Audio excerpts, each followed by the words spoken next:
This is VOCM Open Line. Call 709-273-5211 or 1-888-590-8626. The views and opinions of this program are not necessarily those of this station. The biggest conversation in Newfoundland and Labrador starts now. Tuesday morning, everyone, and welcome to Open Line. Brian Callahan on one side of the glass this morning, Matt Barron on the other, producing the show with some lovely ambient music underneath me again this morning. I don't know where that's coming from. And the numbers to call in the St. John's metro area are 273-5211 with the old 709, of course, 273-5211, 1-888-590-VOCM. And, of course, that's 8626. And email openline@vocm.com. I promise I'm reading them. And I promise I'm reviewing them, getting back to you as much as possible, which really is impossible during the show. But afterward, I'm all for it. And if I had one word to sum up the conditions around Metro this morning, that word would be, what a mess. Some snow overnight, then some wet snow and rain this morning. Not much out there now, actually. The sun and clouds already broken through, so the forecast was dead on. But tomorrow is another story. We're looking at about 10 to 15 centimeters, higher amounts possible in the higher elevations. And this is basically an event from Port aux Basques right to the Avalon Peninsula, so including Clarenville, surrounding areas. So, you know, the southern swath of the island, if you will. So overnight tonight to Wednesday afternoon, mostly in the southwest, when they will get it. And from Wednesday morning, tomorrow morning, till about tomorrow night. So during the daylight hours for people on the southeast, including the Avalon. So not done yet this winter, and not surprising. Come on, not for late March and early April, that's for sure.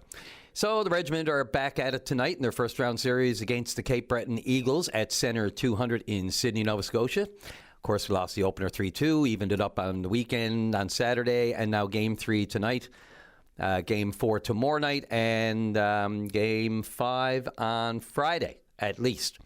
See where it goes from there. That's the first round of the Quebec Maritimes Junior Hockey League, and it's back down to earth for Jays fans. A little dose of reality.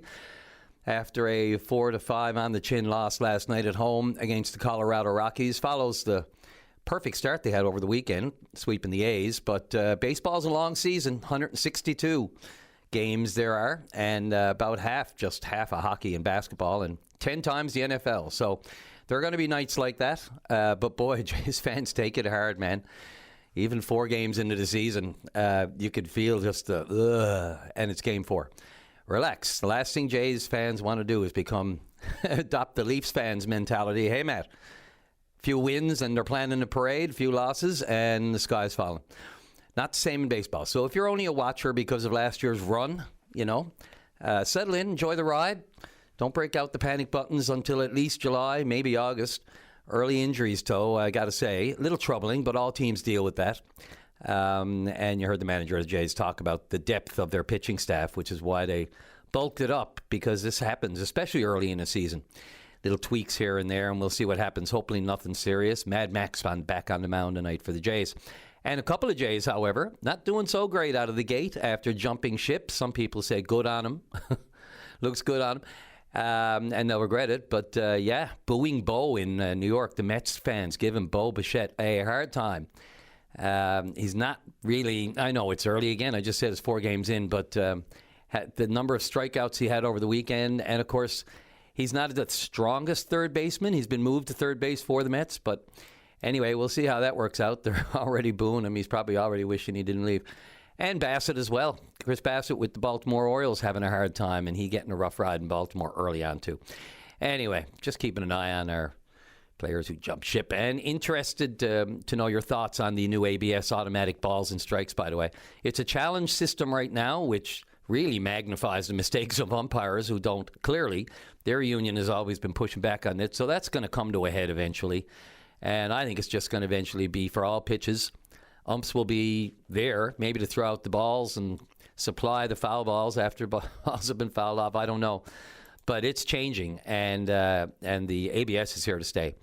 All those errors and mistakes by umps used to be just part of the game. We all lived with it. It was just part of it. But that was before the age of mass betting and trading on everything. And we can get into the prediction markets if you want, and the poly markets and all the rest of it. But this has everything to do with betting and trading as far as baseball goes. But that's another story. And if you're into it, I am too.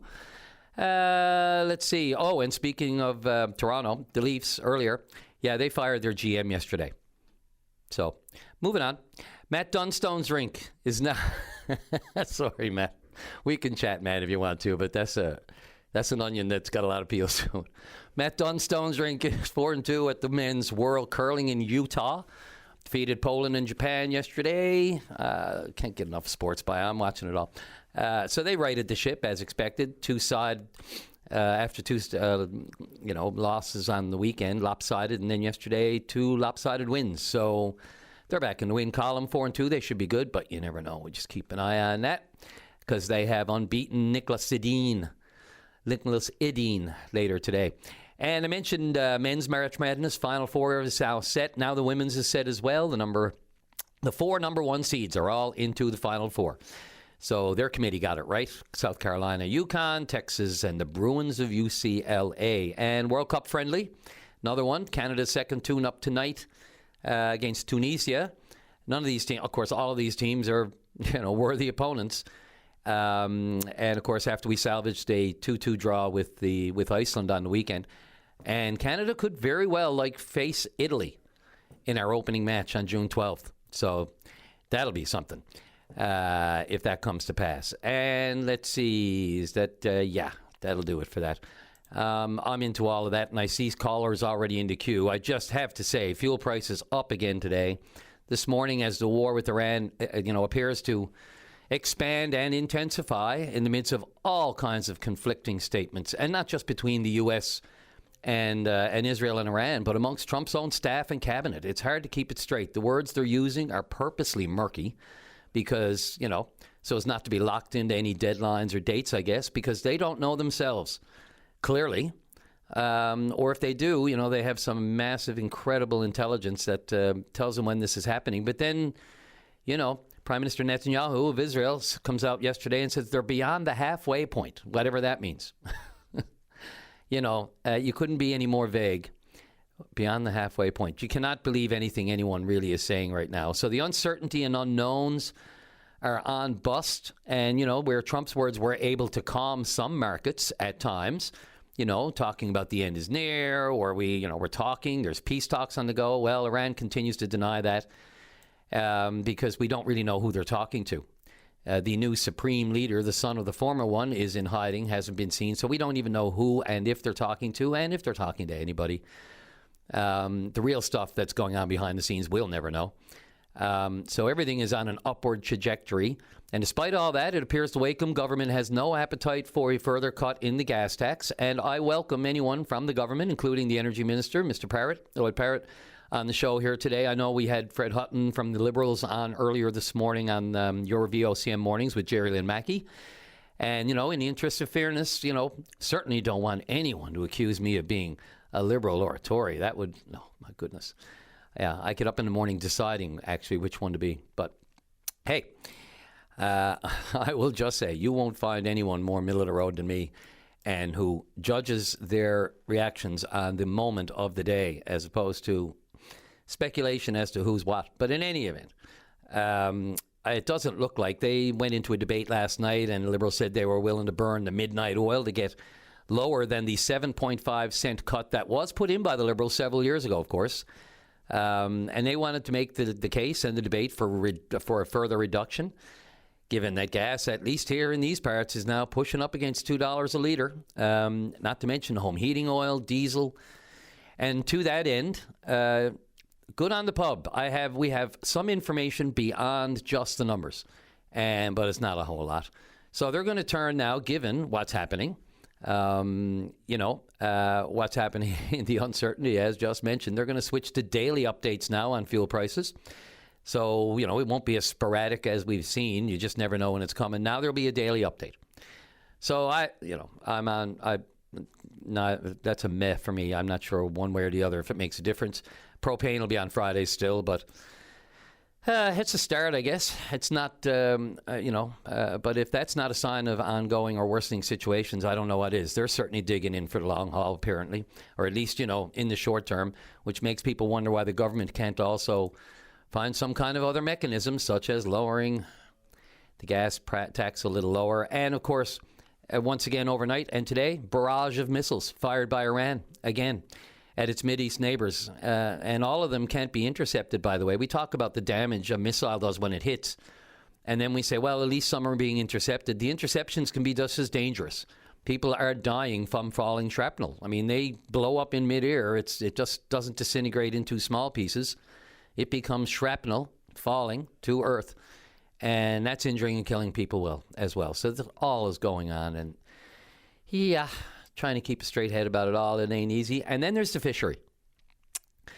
And it's hard to form an informed opinion sometimes. We're expected as the public to try to follow along with everything that's actually going on. But when you only have the smoke and mirrors that go on between the processors and the harvesters, i.e. the union and the Association of Seafood Producers, it's not easy because you can't form a good informed opinion without as many facts or all the facts, preferably, if you don't have them. And obviously both sides continue to say, always say they will not negotiate in public. Well, maybe they should. Maybe it's time they did negotiate in public so we can get it all out there on the table. It's just about the price, right? Well, I got an idea. Okay. Let's see. We'll sit down the AFAW and sit down the ASAP. You both put a price on the table. We go right to the middle of that price, that middle point, and that's it. Someone makes a decision, that's going to be the price. You give me yours, I give you yours, and then instead of trying to predict the markets and where it's going and this jurisdiction and that jurisdiction, FFAW throw out a price, ASP throw out a price, and we'll meet you in the middle. Period. Done. Look, nothing else is working, so you can shake your head or roll your eyes or whatever. Nothing else is working. Why not try that? Everybody's got to give a little. No one's expected to get, to take the farm from this. So, nothing else is working. And if nothing else, it eliminates all the other problems that flow from delays in this fishery. The snow crab fishery, the most lucrative of them all. I mean, not the least of which is the useless fighting and grandstanding and rhetoric, missing out on the best prices. The longer it's delayed, you miss the best price for the product. Someone needs to just make that decision and stick to it. The FFAW has for weeks talked about not wanting, they're going to abstain from the process. They're not going to be a part of the process. ASP knew that, and they're still harping on that, and that's fine. But then again, it is a process, and it exists.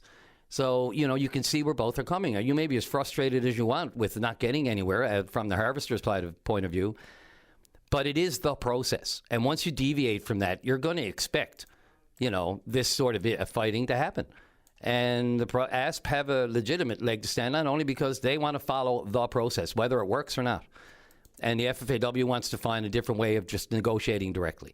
Well, once you deviate from the process, then that's the fault right there. When you just abstain and you say, I'm not going to participate. So that causes the problems. That does. You can't deny that. I get it. I understand it. But it is the process. And it's hard to get away from that until that changes and until they come to another agreement, such as you give me a price, and we're meeting in the middle, and that's it. Boats in the water. Period.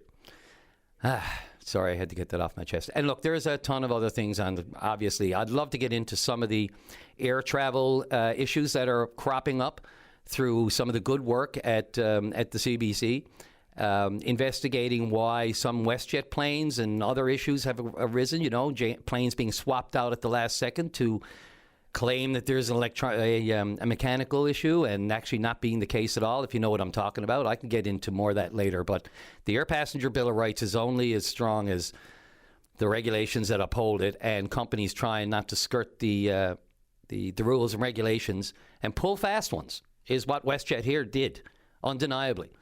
Pulling a fast one, putting in a plane that didn't have mechanical issues but now does, so they can justify a delay.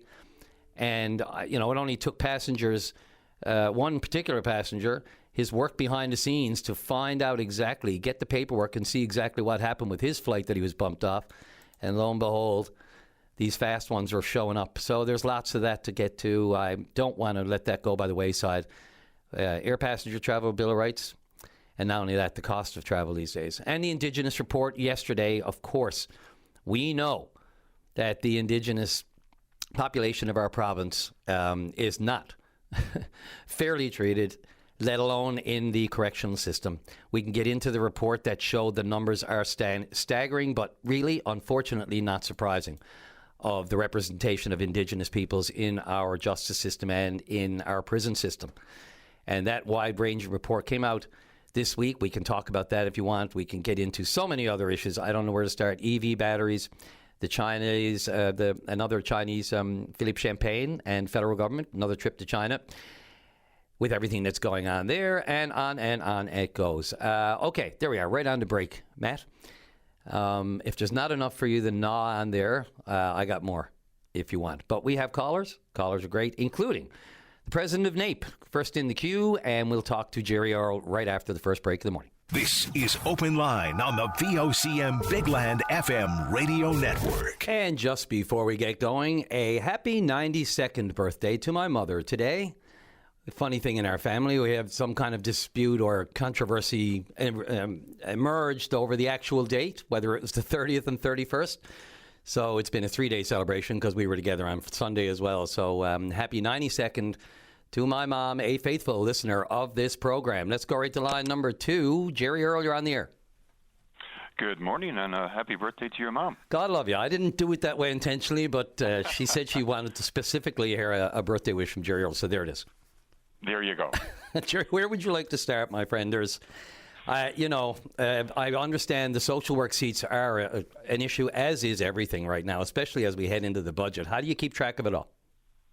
That's a challenge because, unfortunately, what I see successive governments do, we hear all these slogans, not a lot of attention put on the retention and recruitment of a number of public sector employees. In this particular case, I want to talk about social workers. Coming from a survey that we done of social workers in the former CSSD, which is now known as Social Support and Wellbeing, and the former Regional Health Authority, which is now a Provincial Health Authority, a social workforce model report, and it's difficult to follow along with some of this, but bottom line, a report that was finalized in 2022.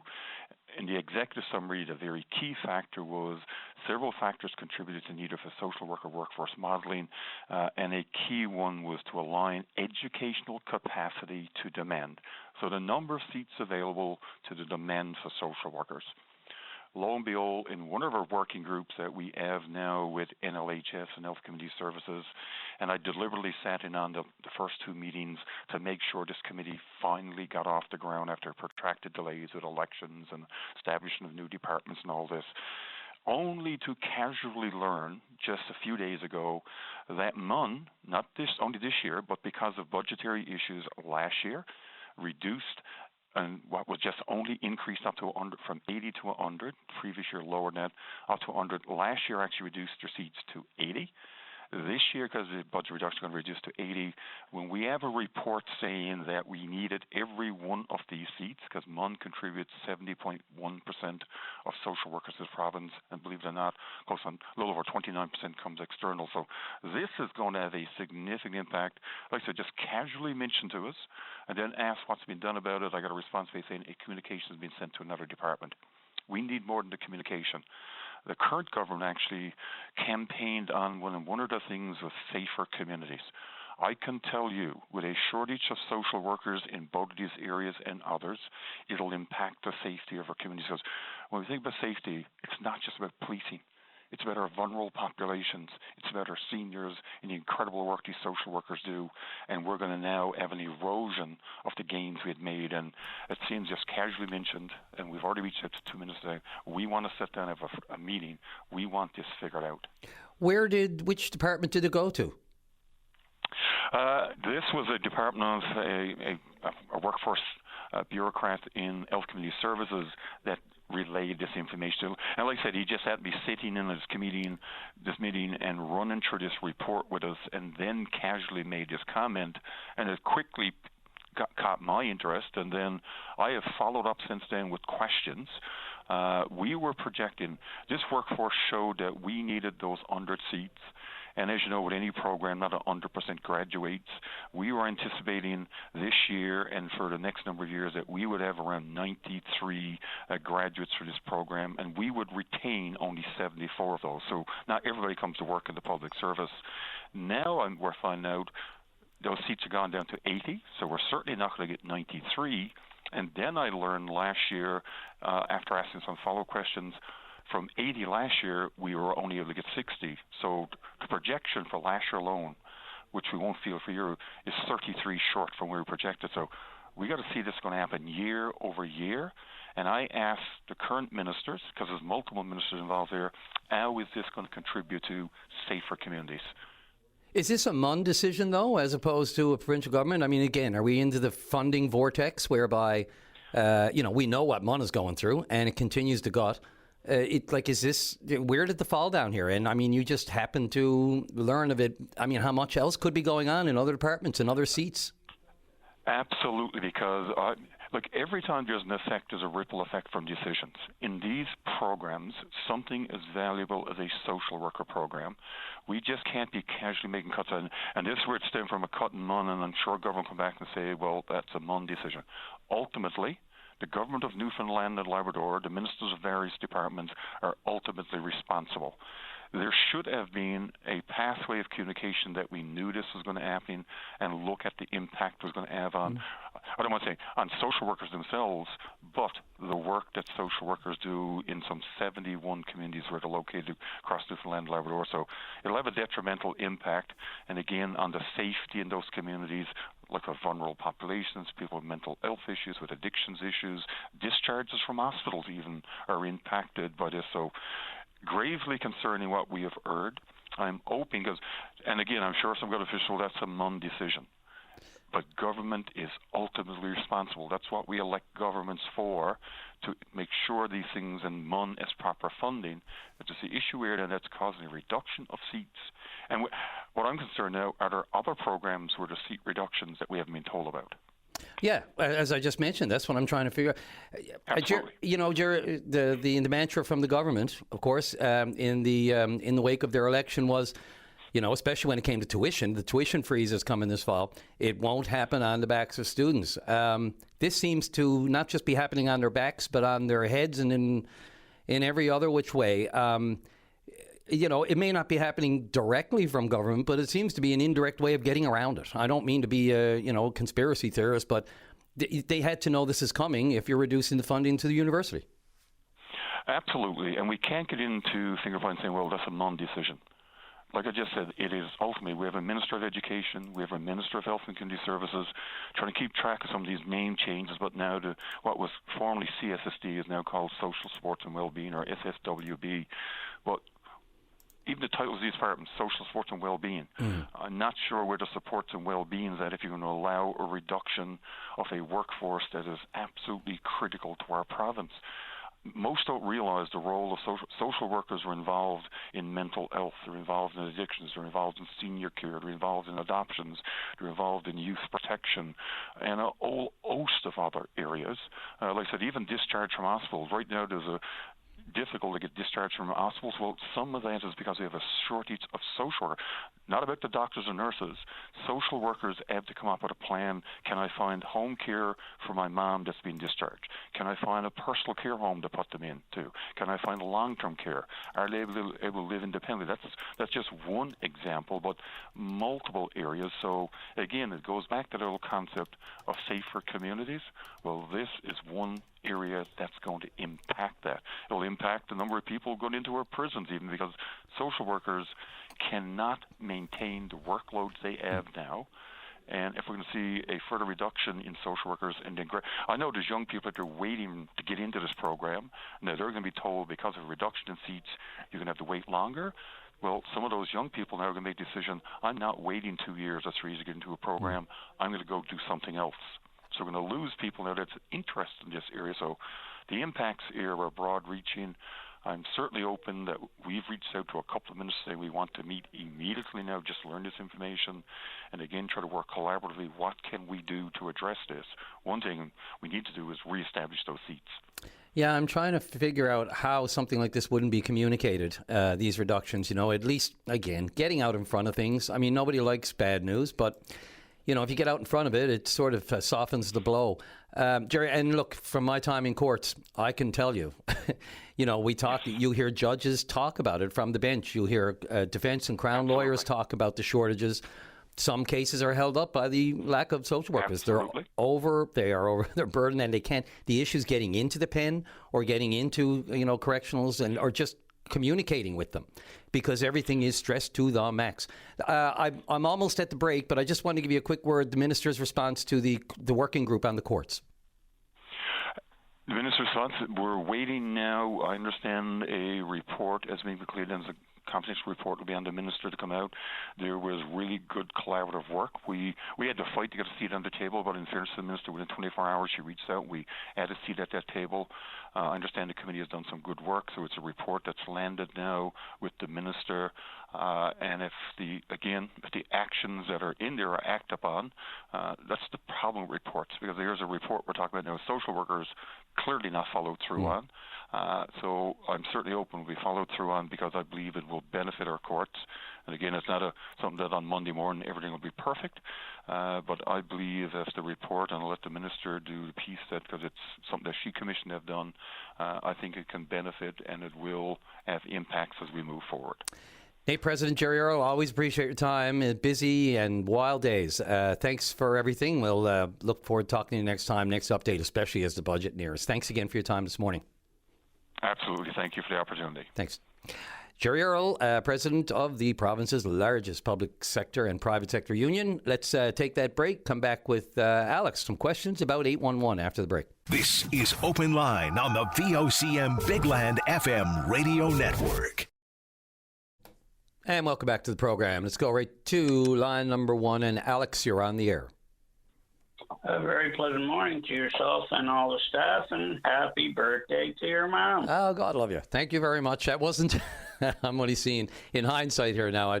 It's not necessary for everyone to say, but I do appreciate it, and I know she does too. May we all make it to 92. I wish we could. Count on it.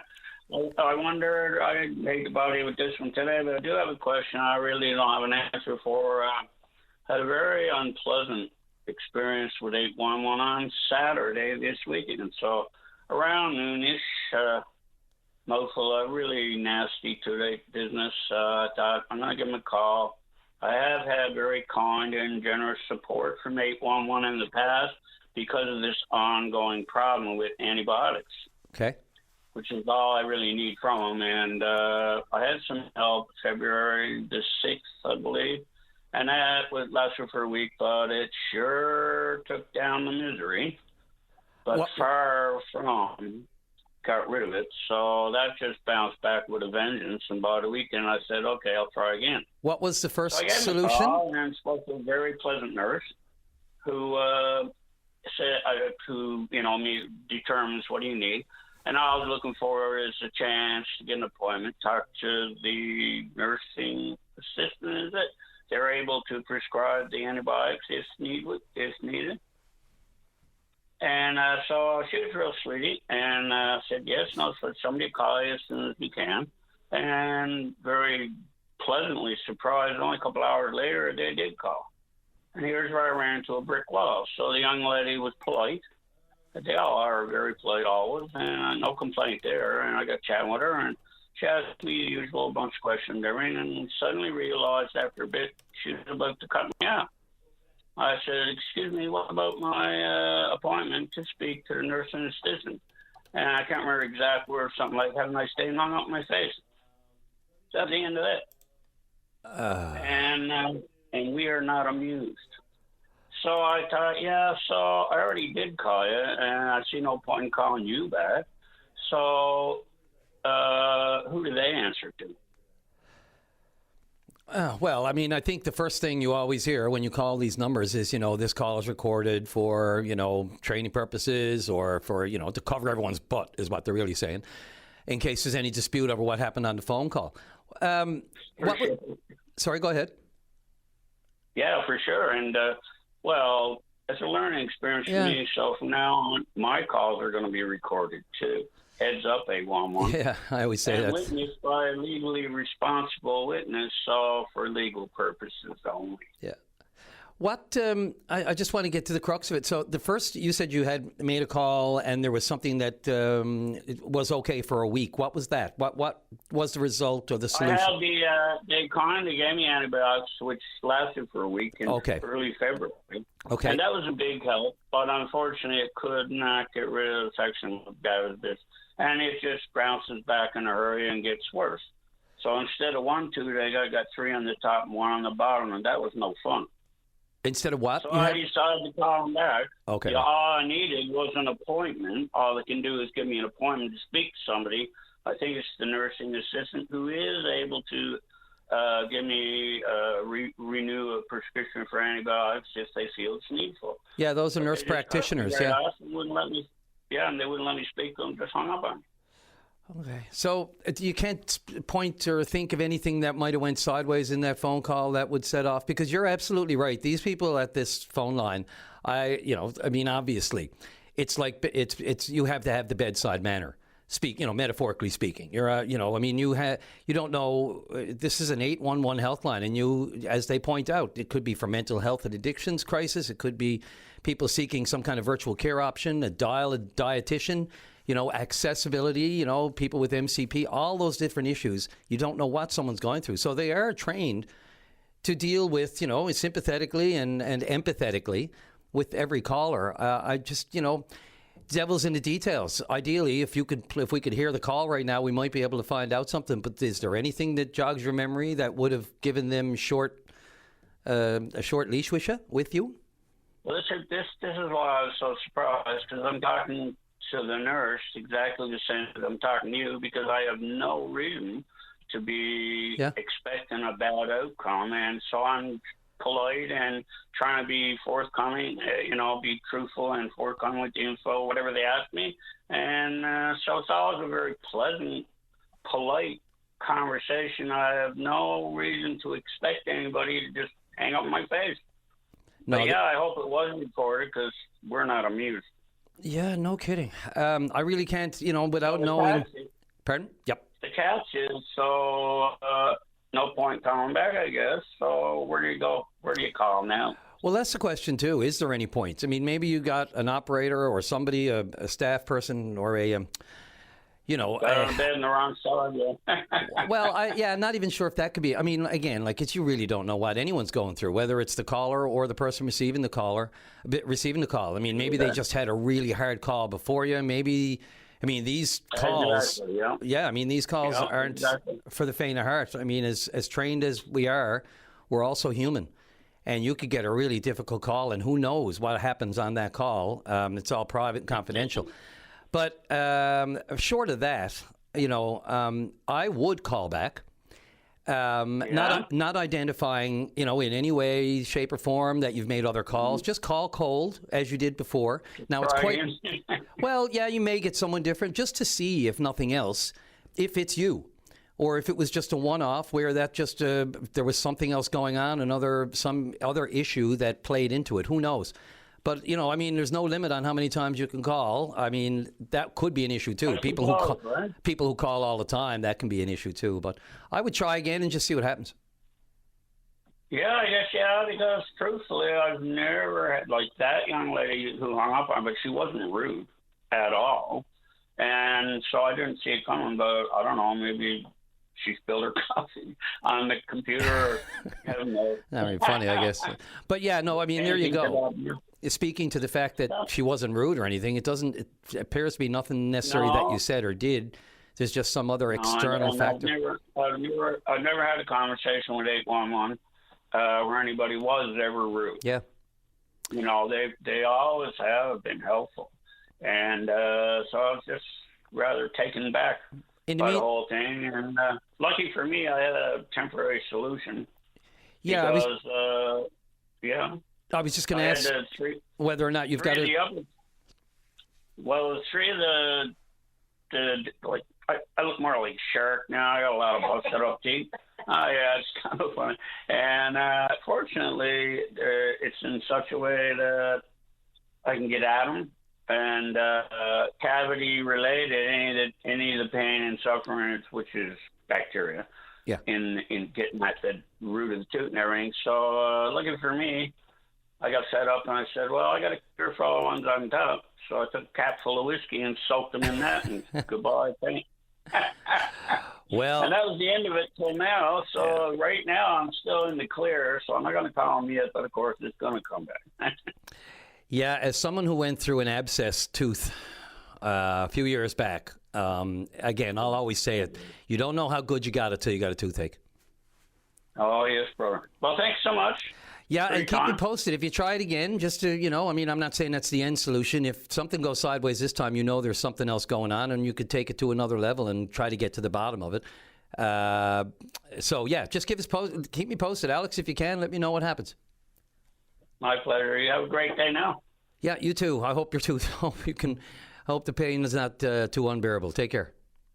All righty, right on the break there, Matt. And, let's come back. We're going to talk clear-cutting approvals and Verpilin 50/50 all over it right after the break. This is Open Line on the VOCM Big Land FM radio network. And let's go on right to line number 3. And Sandy, you're on the air. Good morning, Brian. How are you? I'm okay. Weather's cleared out a bit there now. I can see clearly now. The rain has gone. Yes, I got to say, I think Mother Nature doesn't want to let go of her grasp that she has on us this year. Yeah, as a par for the course, late March, early April in Newfoundland. What are you going to do? Exactly. Listen, happy birthday to your mom from all of us here at the Verpilin. Well, I planted that one nicely, didn't I? I really didn't. But you know what? She's feeling the love. God love her. Thanks. Yes. Listen, all the best to the last caller. I wish him all the best because I know what it is like to have a toothache and it just won't clear up. But all the same, all the best to him. It's certain things we can all relate to, and who likes a toothache? It's just that gnawing pain, and it just takes you right off your course. And somebody had mentioned, there could have been even a dropped call. That's why I kind of suggested just call back and see what happens. And then if there's a repeat, then you got to take it somewhere else. But Exactly. The Verpilin Society supporting decades people with individuals with intellectual disabilities. Wonderful work that Verpilin has done over the years and the society. And now you got a big old 50/50 draw. These things can be lucrative for the organization. Yes. Well, my thing is now I want somebody to go halves with us. Literally go halves with us on the jackpot. Tickets start at $5. As all the proceeds, Brian, go right back into the programs and service that we offer to people here with intellectual disabilities. The good thing about going online with this fundraiser, anyone in Newfoundland, Labrador can purchase a ticket. Go online, go onto our website. And, Brian, if anybody's having any problems with logging on or don't feel comfortable with putting their credit card online, give us a call. We'll certainly help you through the process. And like I said, it's over $25,675. So it's still growing, Brian. Yeah. That's what 50/50 does. Hey, do you want to give out all the best contact info? I know that I have the email number here, but I'll let you give it out, and we'll have it here for anybody, as you said, who's having any trouble logging on or being able to purchase. I appreciate that so much. So you're welcome to go to our website, VerpilnSociety.ca. You can follow us on Facebook, and you can give us a call here at the Verpilin Society at 709-739-6017. Brian, we're asking people, too, to go on to Facebook, call their friends, and give us a like and give us a share, because not everybody is in the position to purchase a ticket, but you can help us support us in other ways. Just give us a like and share, and you can help reach out to so many more people that we can't even think about. Yeah, no, absolutely. Spreading the message one way or the other. We all have our issues, pro and con versus Facebook, but there are good uses for it. I have specific uses for it.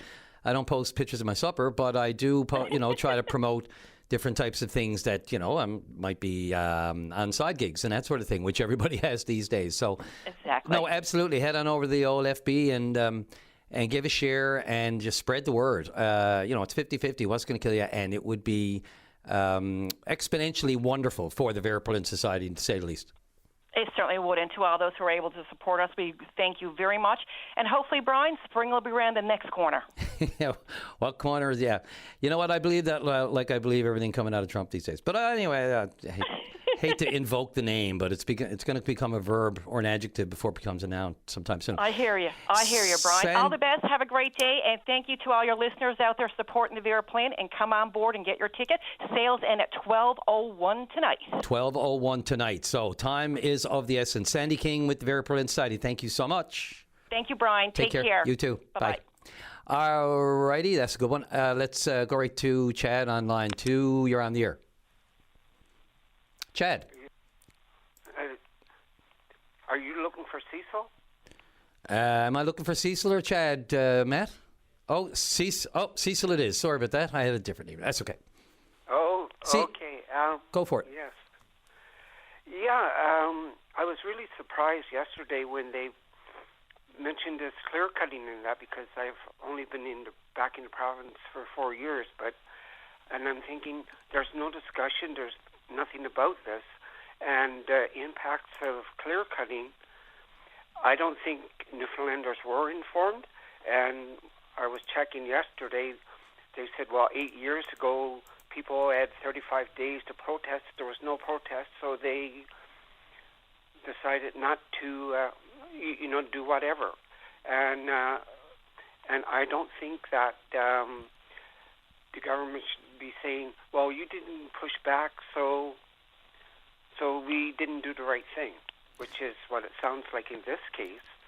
And what the majority of the province may not know, because clear cutting is not something I've run into here, is they're going to lose their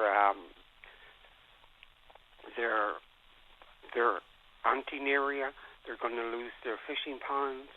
They're going to lose their berry picking. There's salmon streams that run through there, so that's going to impact the salmon there.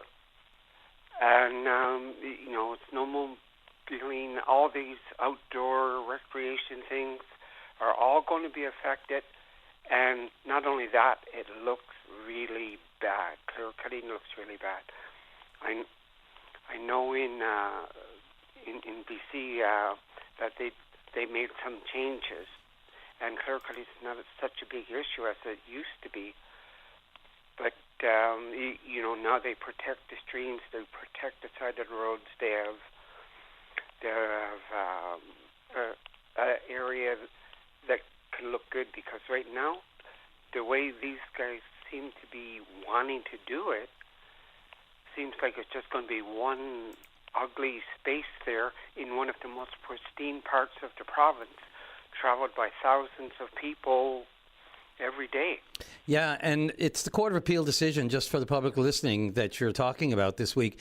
The citizens against clear cutting had argued before the Newfoundland Supreme Court of Appeal, which is the highest court in this province, that the approvals for clear cutting, and this is like Long Harbour area, Northwest River, Terra Nova, Come By Chance in the east, those areas. The citizens against clear cutting went to the court to try to block it. And again, this is forever and a day, goes way back to many, many court decisions. But the approval of clear cutting in Port Blandford and Southwest River Valley, they said it was unreasonable because he failed to consider what they called as things that you just referred to. I don't know if, it'll look so ugly. That's not really, the court's not going to, place a lot of weight on that in their decision. But they argued there was significant public concern for other things, such as, you said, the access to the, environment and places that they used to hunt and we used to fish. And there are, exemptions for public waterways and all that sort of thing. But the Court of Appeal turned it down. They sided with the minister, who said that there was, who disagreed that there was significant public concern in this particular area. And, the whole clear-cutting issue, look, it goes back decades. There was the Port Blandford decision I remember covering, oh my gosh, that was 7-8 years ago. And that was a 5-year forestry operating plan, and everybody got their back up over that. There were concerns about the pine marten and caribou in the area. It's a tangly mess when you get into the environmental assessments, the 5-year plans, the permit issuances, the domestic permits, and there are buffer zones. And they do apparently take into consideration species at risk and protected areas. But, the devil is in the details of this. These are complicated court decisions. I don't have the entire decision ahead of me, in front of me. But suffice to say, as you said, you're recently back in the province. It happens here like it happens everywhere else. People get their backs up. They don't want to see it in some cases. Maybe in some cases it's good for forest fire prevention, of which there's a big forum in the province today about that. Yeah. Sorry, that's where I land on that, and maybe I've went on too far. But does any of that make sense? it does. I'm glad you're informed. Yeah, it's hard not to be. I mean, it's an issue that if you've been a reporter, as I have in the province for years, it's, again, cyclical. It comes up just like the price of iron ore in Labrador City. It's a cyclical industry, and then when times come up for these and these operating plans are put forth, and, of course, they infringe or impugn on people's, areas that they've always used, in the backcountry or whatever for recreation. It can be a blight, there's no question, on the landscape. But again, you can only fight it through the courts, and when the courts decide, the top judges in the province say they side with the minister and say there's no public concern. I don't know about no public concern. Everybody has the ways, the pros and cons, and you'll never come out completely clean one side or the other, hey? Right, for sure. But there is something we can do about it, because I know when I went to BC, there was the Stein Valley, the First Nations started it, and I went to the first couple of protests. There was 400 or 500 people, and then all of a sudden they did it by bringing in entertainers and that. And the third year, there are 20,000 people, and this is like a 3-day festival. I don't know if you recall it, but back in, I think it was 1991 or somewhere around there. But they made a change. They didn't log that valley, because when you've got 20,000 people a day showing up for a festival, and then things go public, and then it went international, and I was part of this big team that made that difference, even though it looked like it was a tough fight, and it was a tough fight. But back then we just used regular media, but today we can use social media. People can put up a protest and say, no, we don't want this, and give them this pushback that they said they didn't have. So we still have time that we can make a difference. And I think anyone worried about their outdoor activity, the loss of their trout ponds, and the other thing is that's significant now is climate change, because it's going to dry everything out. And like some days last year, it was too hot to be outdoors. Before I came back from BC, one of the things that was happening with the climate change was the rivers were eating up, and the salmon couldn't go upstream, so they were dying because there was lack of water in the streams. And Cecil, only because I'm right at 10 o'clock and the news. It's no reflection on yourself or on the topic, because I remember the war in the woods. I think that's what they called it in 91. I had the old growth logging and all of that, and then even Clayoquot Sound after that, where the Exxon Valdez had run aground, we all remember, and the environmental disaster that was. Cecil, I'm sorry I'm out of time, but please, and some people say, what are you talking for? Please call back again. We were right up against 10 just before you call. So let's continue the chat. This story is not going away either, on top of all the others we got to deal with. Thank you for your call. Okay. Thank you, Brian. Thanks. Have a great day. You too. Thanks again. Call again. All right. Right at the news. I should keep a closer watch on the clock. Let's get off to the news break. Come back with Tom Davis, Ward Councillor 4 in the city of St. John's. This is Open Line on the VOCM Big Land FM radio network. Welcome back to Hour 2, and let's go right to line number 1. City Councillor for St. John's, Ward 4, Tom Davis. You're on the air. Good morning, Brian. Morning. So a couple of city things. First of all, the city dropped its, just reminding people that as of April 1st, all garbage has to be covered or in a bin that you put out by the side of the road. Sunday, middle of the afternoon, I was driving through my ward, and there was 2 bags of garbage laid next to a bin. Garbage day was on Monday, of course, so at 3:30, 4 o'clock, it was out there, and the seagulls were having a time with the 2 bags of garbage that were by the bin. And it was pretty quickly spreading around, so I was lucky to have a garbage bag to be able to pick it up. But for people's reference, obviously that's how our city gets to be so messy. So just reminding people, it needs to be covered. Everything should be in a bin. Yes, sir. As well, we got, unfortunately, another snow event tomorrow. It looks like the winds aren't going to be that high, so most likely garbage is going to be put out tomorrow. Most likely we'll be collecting it. That decision is usually made by between 4:30 and 6:30 the day before, for people's reference. And sign up if you're not already. Was that to me? So, yeah, no, I was just saying, reminder to people. Like, I know a couple of new residents on my street don't have the email, don't have notifications from the city. They don't have automatic notifications. So, the street cleaning, the snow clearing, overnight snow clearing, and all that kind of stuff. Yeah, I mean, ideally, everybody should just take the time to subscribe because at the end of the day, it avoids so much challenge for all of us, and it allows the city to be more efficient and run the way that everybody I know would like it to run. Sure. What else you got? So I want to take off the council hat again. I want to wade into the food fishery and the snow crab challenge. I mean, the main thing for me as I sit back is I recognize it's a dysfunctional market. There's a very concentrated group of producers, and then there is a very kind of a little disjointed union in that it represents both the people who process the product, the plant workers, and the people who harvest the fish. And then on top of that is the fact that both sides are subsidized heavily by the EI system, which also buffers. And then there's also always the chance that if things go off the rails, that the feds will come in and they'll offer extended EI. So you've got a dysfunctional market. And then on top of that, it's a public good, technically owned by nobody. So harvesters and processors and plant workers need to recognize that technically someone in British Columbia is just as much an owner of the fish in Newfoundland, and vice versa. We are just as much an owner of the fish that's in BC. So it's owned by the public.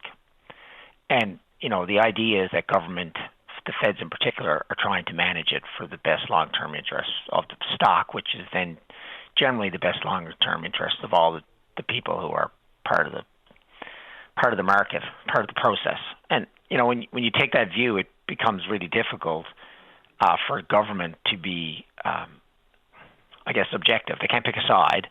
The most powerful people, once again, in most of these conversations are the people with the most numbers of voters, and that in this case would be the union. But that doesn't change the fact that the processors are also trying to run a business. And although, like with the grocery stores, they take in a lot of money and they make a lot of money, there's no debate. However, the margins aren't as much as people think, and they're trying to sell our products to the world. And when there's unpredictability, that impacts their ability to sell products to the market, and also impacts what we get for them, and ultimately, again, the best interests of both the harvesters and the plant workers and the province and the country in general. So, how do you take all that really complicated situation, and how do you come up with a solution? And, they came up with this price setting panel. But one of the challenges of that is it's binary. It's like both groups come in and they put a price, and then the panel picks one price, which then creates a whole different dynamic of, do people lowball, do they highball? In theory, it's supposed it should motivate people to come as close to the middle as possible, knowing that if either one is unreasonable, then they're not going to get what they want. But that doesn't seem to be the way it is, because then we've run up against this drama and these deadlines, and again, all the disruption that occurs with it. And neither one of them are wrong. Neither one of them, like there are real problems with this market. So what do you do? So I, looking back at it, I think somehow I think we do need some sort of intervention, because it's not really a free market.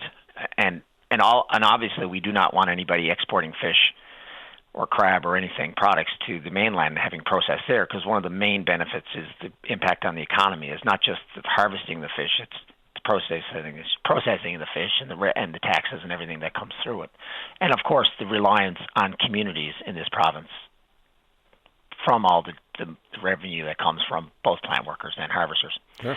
So as I look at it, I think somehow we have to come up with a price setting panel that has the ability to more accurately set a fair price, and it needs to be 100% transparent, so that both ASP and FFAW, because I think it has to happen. Ultimately, it has to be a public process, because again, it's not about these individuals that we're talking about. It's about the overall best of the province, for the province.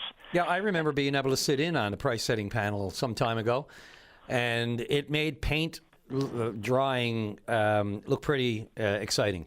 So it's a lot of tangliness, it's a lot of lawyers, it's a lot of back and forth. And as I said earlier, maybe it's just being a bit flipped, but I mean, they got a price. The processors have a price, the big five in the province, of course, mostly run by Royal Greenland. They've got a price. The FAW's got a price. I say take both of those prices, find a middle price, and that's it.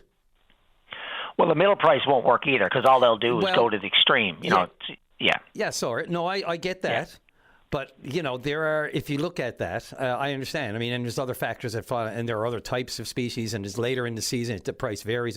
But, you know, there is a simplistic theory there that says, you know, we know where you both are, but you're going to have to both give that much, you know, and it's always going to happen. There's no other way around it, and we are only privy to half of the argument. So anyway, point taken on that. Before you go, I just wanted to ask you quick things back, put your city hat back on. People have asked me, they're still a little bit confused about the Water Street infrastructure work this summer. So it will go from Waldegrave to Prescott, is that correct? Correct. And will there be underground work right along Water Street? Like, is that going to be a full line of it, or what will people actually see and physically come up against? Well, the first thing is it's not my world. Public Works is not my world. I understand that. I'm not fully invested in it. However, I do know that we're using this technology where they actually go through and they clean out all the corrosion stuff that's basically almost like icicles, like stalactites in a cave. Yep. They clean it out, and then they go through with a membrane that goes through and then it basically inflates, for lack of a better word, and then creates a new lining for the pipe. So even though technically that lining will take a little bit away from the diameter, the reality is that the corrosion stuff has made the diameter much smaller already. So that, you know, this significantly extends the life of the product.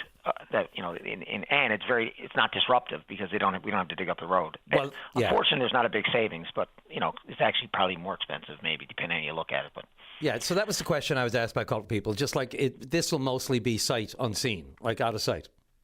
Correct. I've never seen this process happen before, but as I understand it, the main benefit is we're not tearing up the world. I imagine there has to be. I mean, I don't know if they have to do any tear up at all, and whether there's anything that needs to be replaced in the ground. But like I say, I'm not. No, I understand. Like I'm not Public Works, and again, but that's a question that you know, say Councilor Knowles, whether if you give him a heads up, I'm sure he would fill in some of the details for you. Sure, I just figured on a general briefing front. And look, Tom, we're right against the break. But look, there's all kinds of other things: the battery, the e-bike situation, the ped mall, lots of other stuff. You know, if not next Tuesday, whenever the spirit moves you, as Bill Rowe would say. Thanks for the call. Take care, everyone. Take care. Thanks, Tom. Tom Davis there, councillor for Ward 4 in the city of St. John's. Let's take a break. Back with Chad Bedard with First Light, and we're going to discuss some of the findings, some of them not so surprising, unfortunately, on the report of Indigenous people incarcerated in the province right after the break. This is Open Line on the VOCM Big Land FM radio network. And welcome back to the show. Right to line number 2, and Chad Bedard with First Light. You're on the air. Hey, how's it going today? Morning, Chad. Thank you. Very good. Thank you. How are you? I'm doing well, thanks. Now, just want to get your title correct with First Light, because we didn't get a chance to talk at the news conference. Spoke with everyone else, I think, there, but we didn't get a chance to chat. But just go ahead and introduce. Absolutely, yeah. I was feeling a little under the weather that day, so I wasn't in the camera. I gotcha. My name is Chad Bedard. I'm the manager of Knowledge Mobilization here at First Light. Right. So, given your title, Knowledge Mobilization, how do you mobilize the knowledge that comes from this report? This is, again, I would be surprised if people were surprised, to be honest with you, Chad, and that's a sad reflection, but it's true. 8 times higher is the number that you're saying are more likely for Indigenous to be and are incarcerated in this province's jails and prisons over non-Indigenous counterparts. What was the feeling in the room when all of these numbers first came out? So unfortunately, as you mentioned, the feeling wasn't of shock. It's a bit of validation. We knew these numbers going into this report in the PIT count, which is the point in time count that we did in November. We knew they were going to be high. It still doesn't, lighten the load when you find out that it's 43%, right, when it's 8 times higher. It takes a little bit of the wind out of the sails from our justice team, but it also adds a little bit of validation because we've been saying these numbers were high for years now, trying to get the province on board and understanding that this is why we're trying to do what we're doing. Yeah, and when you consider the overall population numbers, the disparity, I mean, it just is quite shocking, really, even if it's not surprising. You mentioned the 43%. That means it's 43% of all incarcerated individuals are Indigenous, of the people that were in our prison system. And even, more shocking, I might argue, is the fact that more than half, I think 53% are women. That's correct. Are Indigenous women. Of all women in the system, more than 50% are Indigenous. That is correct, yeah. So that is a stark difference from what the province was reporting. And we know that the province, it funds things like programming through the data and through the numbers. So if their numbers were so low that, we are now shedding some light on the real numbers, and we're asking for the province to support the real numbers and the real data that we went out and found ourselves. And it's not even just the numbers. What's even more troubling is there doesn't seem to be any action to make it better. And one of those real concerning things is what happens when they are released from incarceration. I know that the report points to the fact that there's just not a plan in many cases. They're homeless before they leave. Yeah, and that is one of our calls for change, is to eliminate the release into homelessness that is happening in this province, all over the province. And it was one of the questions that we asked during the pit count was, did they have somewhere safe to stay? And the number is shocking of people that didn't have somewhere safe to stay, but they're still going to be released. And that's not something that, obviously can continue on. And the big thing about these numbers is they're not just numbers, they're people. These are people that, are part of our society and that we need to support in getting back on their feet. Yeah, and then programming is another issue. I mean, you talk about this is supposed to be rehabilitation. I think back to Shawshank Redemption, not to make light, but, rehabilitation, just a made-up word. I think only the LCC, which is the Labrador Correctional Centre, I think, had regular programming, cultural programming, in actual Indigenous programming. And that's despite, look at the numbers. It's not just in Labrador where they're incarcerated to a high degree or over average degree. It's throughout the province. And yet only the LCC had a decent access to cultural programming. What does that say?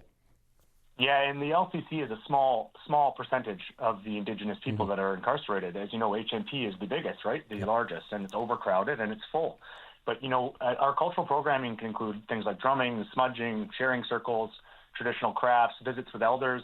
It responds to the needs of the Indigenous inmates to be sure that they connect with aspects of their culture that are meaningful to them, and it helps reconnect them with life outside the institution, which supports a safer transition when they're discharged. Chad, other than that, I mean, I've talked some numbers and things that jumped out off the page for me, but on a more in-depth, from your perspective and knowing what you do and the hard work that went into this report, what else was significant for you that should be relayed to the public? I think that it's really just to shed some light. And this, unfortunately, this province has a history of, sweeping the Indigenous population under the rug, so to speak. So I think it's really about bringing some light to the problem and bringing visibility to what is actually happening in this province. And the province's reaction, I think Justin Campbell, spokesman for First Light, of course, spoke to this the other day. Optimistic, but is that realistic? Well, we've been given a 6-week timeline to create a work plan with the province. So we are optimistic. I will reiterate what Justin said. We are optimistic, and we're working collaboratively with the province right now. But we've been given a timeline of 6 weeks. So time will tell, I suppose. We've got our clock counting down. And what's the 6 weeks? What's expected to happen there and at the conclusion? From what I understand, it is to begin work on a work plan to look at how we can implement some of the policy changes that we have suggested in the report. Okay, and if you could just highlight a couple of others, because I know we've spoken to it, but just a couple of others, even because there's so many aspects. It's a big report, and you've probably got a more condensed Coles Notes version of it. I can't even think of. I don't want to prioritize one or the other. But what else? If you could just give me a couple of bullet points that people should be aware of that you would never have suspected. Yeah. So realistically, we're basically calling in today to shed a little bit of light on the report, which is obviously as we mentioned, about the representation of Indigenous people. But what we did was we completed a what's called a point-in-time count in November, where members of First Light went to all 5 correctional facilities across the province and we interviewed over 300 inmates to ask them several questions, one of them being about indigeneity. And the reason we had to do this is because we know that the current system within the correctional facilities wasn't capturing this data accurately. So we took it upon ourselves, and we sent individuals to each of the 5 correctional facilities, and we did that point-in-time count. Now, those numbers, as we mentioned, came back with the 43% overrepresentation, which was 8 times higher than that of non-Indigenous people. And we also, that number was a very stark contrast to what the province is reporting. And so what we're doing now is we're bringing this report to the light, and we're showing the people what the actual numbers are. And we know that the province now, as we bring this publicly, the province can't deny that the number of Indigenous people is overrepresented in our province. Yeah, important to have that deeper, hard copy access to the numbers, the actual numbers. Absolutely. It also struck me, it's very sad and troubling that, when you went into the institutions to interview the inmates that were there, a lot of them, some of them weren't aware of their I'm not even going to say the word. Indigeneity. Yeah, got it. Yeah. Wow, that was a lucky. I pulled that one out of here. Yeah. Indigeneity, and some of them weren't sure. And not only if they were, what indigeneity they were. People are laughing at me. Yeah. Absolutely. But some, identified as white in the absence of any other knowledge. I mean, that just. And that could be for fear of retribution, for fear of being. A victim of these kind of anti-racist kind of sentiments that exist in the public as one thing, but we know it's just, exponential on the inside. Yeah, and as I mentioned, unfortunately, this province has a history of Indigenous erasure. So a lot of those individuals who are saying that they aren't Indigenous could have been told as a kid, you aren't Indigenous just for their own safety. Yeah. Or it could have been, that they were taken, their parents or grandparents were taken to residential schools where they were told their indigeneity was lost, right? So there's many different factors that, that go into somebody who does say that, who would be saying, I'm not Indigenous, but my parents were, right? Yeah. And just for lack of better knowledge. And we know that the education system here as well, is lacking when it comes to Indigenous supports and stuff like that as well. No question. Lots of work to do flowing from the report. But wow, you talk about necessary work to put it into perspective and to update the numbers, to say the least. Absolutely, yeah. Yep. Chad Bedard with First Light. I really appreciate it. Indigeneity. You got it. God. Okay. So I'm going to mark that. I'm going to bank that one. Thanks again for the time today. Important work. And keep us posted on that 6-week timeline. Yes, we will for sure. Thank you very much for having me. Appreciate it. Thanks. Have a great day. Bye-bye. Bye-bye. Okie dokie. Now they got my tongue untied. Let's take our break at the bottom of the hour. Coming back shortly, I think, with the Energy Minister, Lloyd Parrott, hopefully right after the break. This is Open Line on the VOCM Big Land FM radio network. And welcome back to the program. Let's go, as promised, to our next caller. That is the Honourable Lloyd Parrott, Minister of Mines and Energy, Government House Leader, and the Progressive Conservative MHA for Terranova. That's quite a title. Good morning, Minister. You're on the air. Hey, Brian. How are you doing this morning? Oh, okay. I guess, it's cleared up a bit out there. So, the positivity from the weather does wonders for me. I don't know about you. So let's see. Lots on the plate here. Let's just start initially. Your impressions from the Energy Conference in Houston. Very successful conference. Interesting that we went. We went on Sunday. We had numerous meetings with different companies, different stakeholders.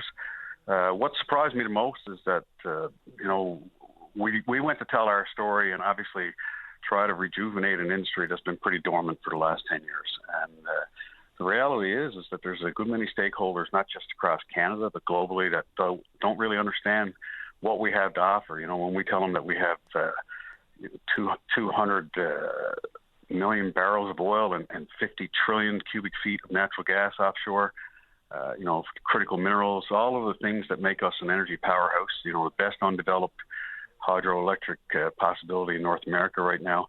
And to be quite frank, most people didn't know that this stuff existed, which shocks me because I would have thought the previous government would have been making this sales pitch everywhere they went. But it obviously didn't happen. And when we talked to super majors like Shell, Eni, other offshore players who sit back and quite frankly are unaware of what Newfoundland and Labrador has to offer. It came as a bit of a surprise, but they know now, and our hope is that when this round of bids go out in June, that we get some people that are finally interested in coming back and doing frontier work, exploration, and possibly looking at development of not just our oil resources but our gas resources. It's to beyond interesting times, Minister. As a former soldier, I'm sure not just as a minister watching the price of oil and all that sort and all the dynamics there, but as a former soldier to see what's happening over there. I know there are 3 peacekeepers were killed just yesterday. I believe they're all from Indonesia, but it reminds us of the losses we've had directly in this province. Just wanted to ask you for a moment, how you rationalize those things in your brain, with this sort of thing going on in your background. So what I would say is it's impossible for anyone to rationalize what's happening in the world from a geopolitical standpoint. I won't talk about what's going on south of our own border, but at the end of the day, when we look at conflict and different regions in the world and how it affects us all geopolitically, it's where we focus. But the reality is that there are men, women, and children who are put at risk every day, dying, getting severely injured, witnessing and seeing things they shouldn't have to.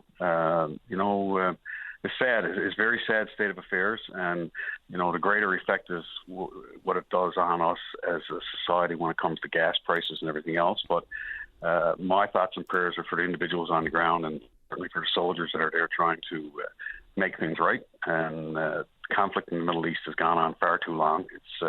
It's not a 20-day-old conflict. It's been around for a long time, and I don't know that anyone has the ability to solve it, but I do think that at some point calmer minds have to come to some kind of a resolution, and it's sad. We've seen things happen in the last few years that in situations, the situation in Ukraine, situation in the Middle East, these things shouldn't be happening. Yeah, and as you just said, we don't know, and it's just hope that'll end because we really don't know. Okay, let's get to it. So we pegged the price of a barrel of oil for income purposes in the late fall update at $66. Is that correct? $66. 66, but when they did their budget last year, I believe the number was 73, and it was pretty far below that for the year. So, here we are with rising prices, and people aren't wrong when it says it affects our bottom line. But when you hear the banter about $1 on a barrel of oil equals, I think the number is $16 or $17 million annually. That's annualized. That's not per day. So we inherited $1 billion deficit, and this premier has made plenty of promises as to what we're going to do, not just as a premier, but as a party and as the group of men and women he has supporting them inside of his cabinet. Raising senior benefit by 20%, and raising the basic personal income amount deduction to $15,000, so no one will pay taxes on the first $15,000.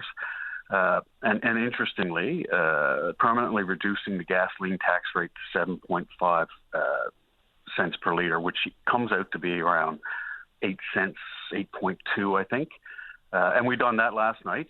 It was a promise made, promise kept, and interestingly, the Liberals had since 2022 to do this, and now it's become a priority for them that they're in opposition. And I get what they're asking for. The amendment they put forward didn't make sense. It would cost taxpayers 6 cents in order to get 1 cent.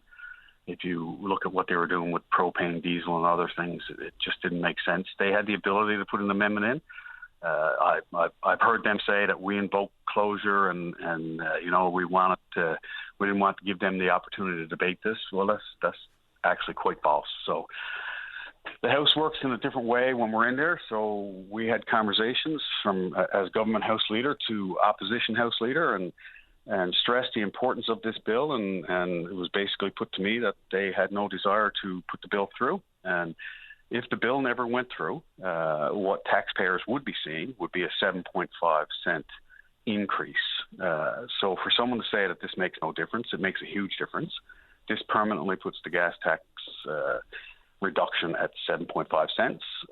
When you add your HST, like you say, it goes up to about 8.2. And we're happy with that right now. So we have a steady, planned approach where we will find ways to make the cost of living and affordability in this province. It's a huge priority for the Premier, better for everyone. And we need to understand what the big picture looks like. You'll see some very major announcements coming out in the upcoming budget, which does just that. And as this situation progresses, I'm sure we'll revisit and look at what other levers we can pull.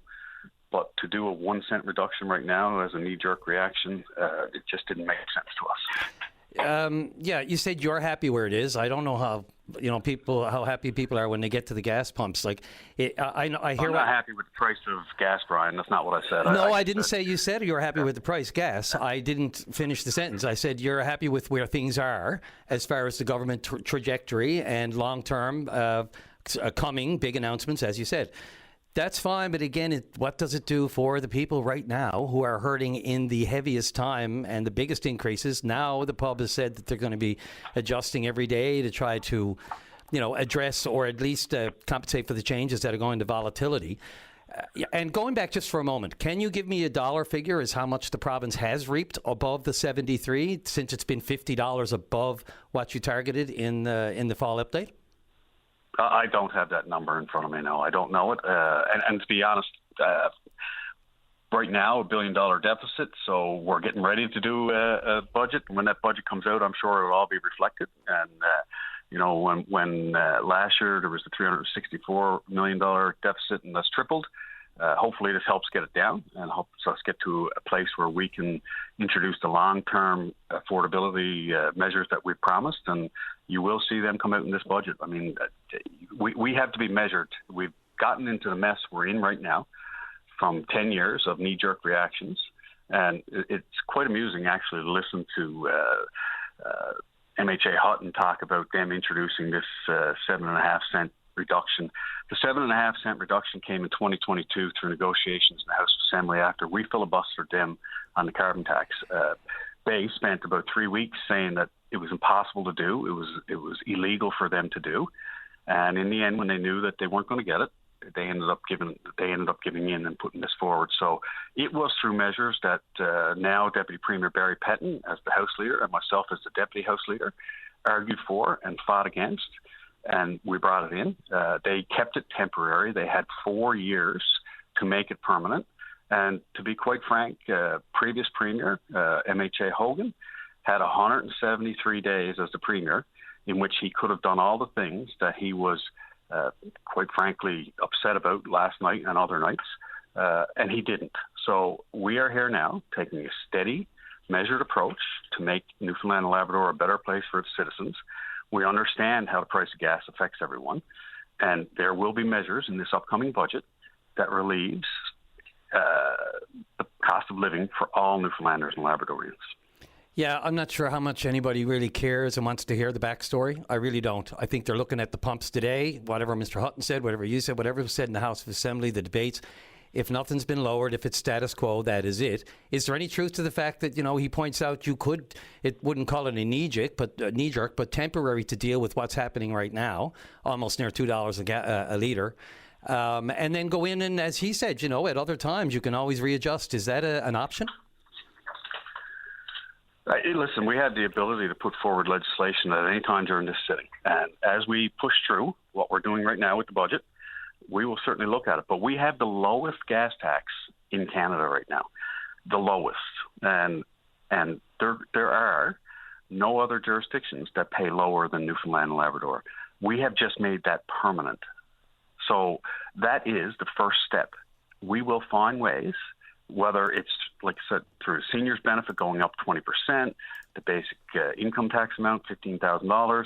We've made this permanent. There's tax credits coming in for volunteer firefighters, search and rescue. Newfoundland and Labrador child benefit is going to help 3,000 more people. We're getting rid of the sugar tax. There's a lot of different things that are coming out over the next couple of weeks that will make the cost of living much better for people in Newfoundland and Labrador. And as this progresses in the Middle East, I'm certain that this Premier will make the right decisions. It's right now, this is the right decision to make this step permanent. They were suggesting an amendment to the permanency of this bill, and we will look at other alternatives.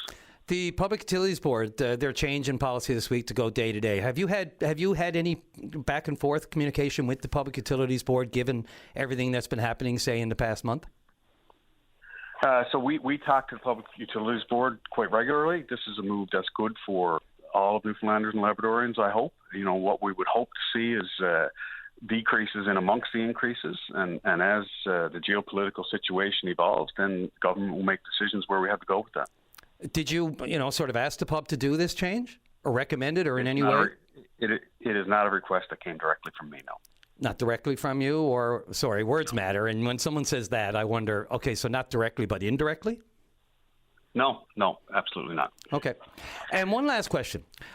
The majority of oil that's coming out of the ground right now off our coast, where is it going? So it's so geopolitical. It's a sweet, like throughout the whole globe. It's a sweet crude. So different jurisdictions have different processing capabilities. Interestingly, right now, which is something that most people wouldn't realize, is that North Atlantic Refinery has bought not refinery anymore. North Atlantic Co., a Newfoundland owned and operated company, has bought a oil refinery in France, the biggest oil refinery in France, called Gravichan. They bought from ExxonMobil. Yes. So a lot of Hibernia's sweet crude is going over there and being refined, and it is coming back here for sale. Okay. At any point, people would say, just, through the fresh air, to say, can any of that offset what's happening in our province? Can we use our own oil? We have, we don't have the capability. No, I mean, it has to be refined probably at Irving, but yeah. Yeah, so I don't believe Irving has the ability to refine the lighter crude. So they do in France. Can we utilize? We're looking at every possibility right now as a government. We understand the push and pull this has on everything, right? So we get the fact that there's no secret that the cost of fuel drives the cost of everything, and given the fact that we're on an island in the middle of the North Atlantic, everything has to be shipped here. It has a huge impact. So we want to make sure that we implement the right measures that get the broadest results for everyone in this province. And that is what we are doing as a government. And that is the promise that Premier Wakeham made. And I applaud him for that and the approach that he's taking, a measured, planned approach. We have seen that there have been no plans in the past. Nothing in the budget from a forecast standpoint for this, even for this particular bill that we passed yesterday, something that the Liberals have touted that they were going to do, but it wasn't in their fiscal forecast. So, now it's here. It'll be in the forecast every year. We know that we have the lowest tax in the country. The Premier has also said that we will absolutely maintain the lowest tax in the country. So if that means a larger drop at some point, then that'll happen. Can you ever foresee, last question, as this drags on in the Middle East, us sending oil to France and then bringing it right back to use here? It is happening right now. North Atlantic is refining in Gravichan, and some of the product that they refine is being sold in gas stations here in Newfoundland. Okay. Do you know to what extent? I'm sorry, I don't, but you know what, Brian? I'll reach out and get those numbers easy enough. I mean, I think it's a great thing. And what people don't realize is that this refinery that's operating in France has a multitude of employees right here in Newfoundland and Labrador. They've come up with a model where they're doing, a lot of their upstream work, such as their procurement and other things here out of St. John's. I applaud them for it. They're a great Newfoundland and Labrador company, and how far they've come since the separation and the introduction of the renewable fuel refinery out there is spectacular to watch. I think that they're a world leader in what they're doing. They're looking at vertical integration, finding ways to be more efficient, and hopefully that means there's ways for us to be more efficient when it comes to the price of our fuels. Minister Parrott, look, I appreciate the time and the extra time. I know I kept you probably a little longer than we had promised, but important issues, and I appreciate all the transparency on them. Thank you so much for your time today. And no worries, Brian. I'll try and get that information and get it sent in to you. Yeah, I think a lot of people didn't realize it. I know someone asked me. It's a fluid, no pun intended, situation. So to what extent and all that stuff and how often it happens, I think people were curious. So thank you for that. Yeah, but what I would like to close on, I think it's very important that we make sure that we have the broadest effect when it comes to our tax-cutting measures and how we handle the economy here in the province. And, everybody's hurting. And not everybody has a vehicle. And we're a province of 521,000 people with more cars than most jurisdictions patients, I would think. So and lots of oil tanks. A measured approach. And lots of oil tanks, though. Absolutely. Yeah. All right. Appreciate it. Thanks again. Have a great day. You too. Take care. Bye. All right. A little over time, but that was important. Let's take the break. Come back with Greg talking healthcare after the break. This is Open Line on the VOCM Big Land FM radio network. And welcome back to the show. Let's go right to Greg as promised on healthcare. You're on the air. Oh, hello, Brian. Good morning and happy birthday to your mother. She's red as a beet now, I guarantee you. Thanks. I guess it is. Happy to. I appreciate that. Greg, just so you know, it's 3 minutes to 10, so before the news. If you don't finish your thoughts and what you wanted to talk about here this morning, we can hang on through the news for a few minutes if you want and come back to you. So just as a heads up, I'm probably going to butt in 3 minutes. Okay, thank you. Go for it.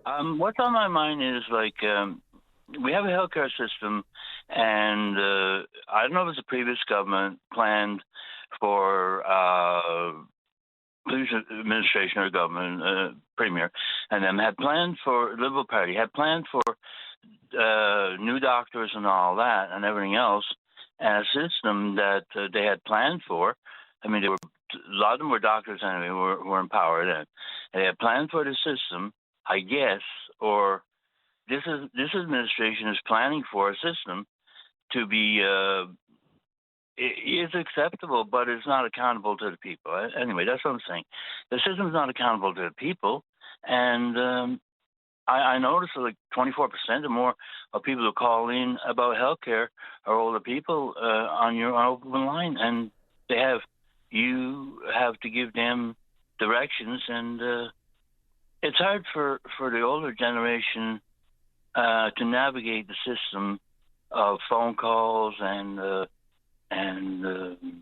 social media, which you need to get online doctors and that these days. You're absolutely right, Greg. It's one of those things that's right before our eyes, but we don't really think about. You're right. The predominantly elderly seniors are calling the show and seeking and have more problem navigating the system today than before, and that's because largely the technology and this new core care system that the doctors are saying, it just can't possibly be fully, implemented the way they want to without a more phased-in approach to training.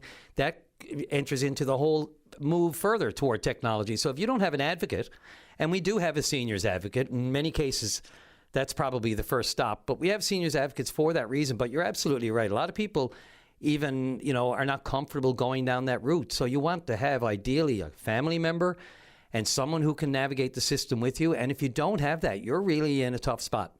Let's hope, you have the wherewithal and you can get a hold of, maybe you have a support worker, maybe you have a relative, maybe you are fortunate enough to have, a son or a daughter living with you. And I'm speaking specifically to seniors, of course, because it's a tough thing. It really is. It is terrible. What's on my mind there is I don't know if it's tougher for the people, for the social workers, the nurses who are in the system now, having a new system themselves. I mean, everything, like every X-ray and all that is done electronically, I suppose. You have to be trained so much to do the processing of looking up X-rays and all this stuff. It's all done electronically, and now they're moving the files to electronic system as well. Yeah, it's a massive learning curve for everybody.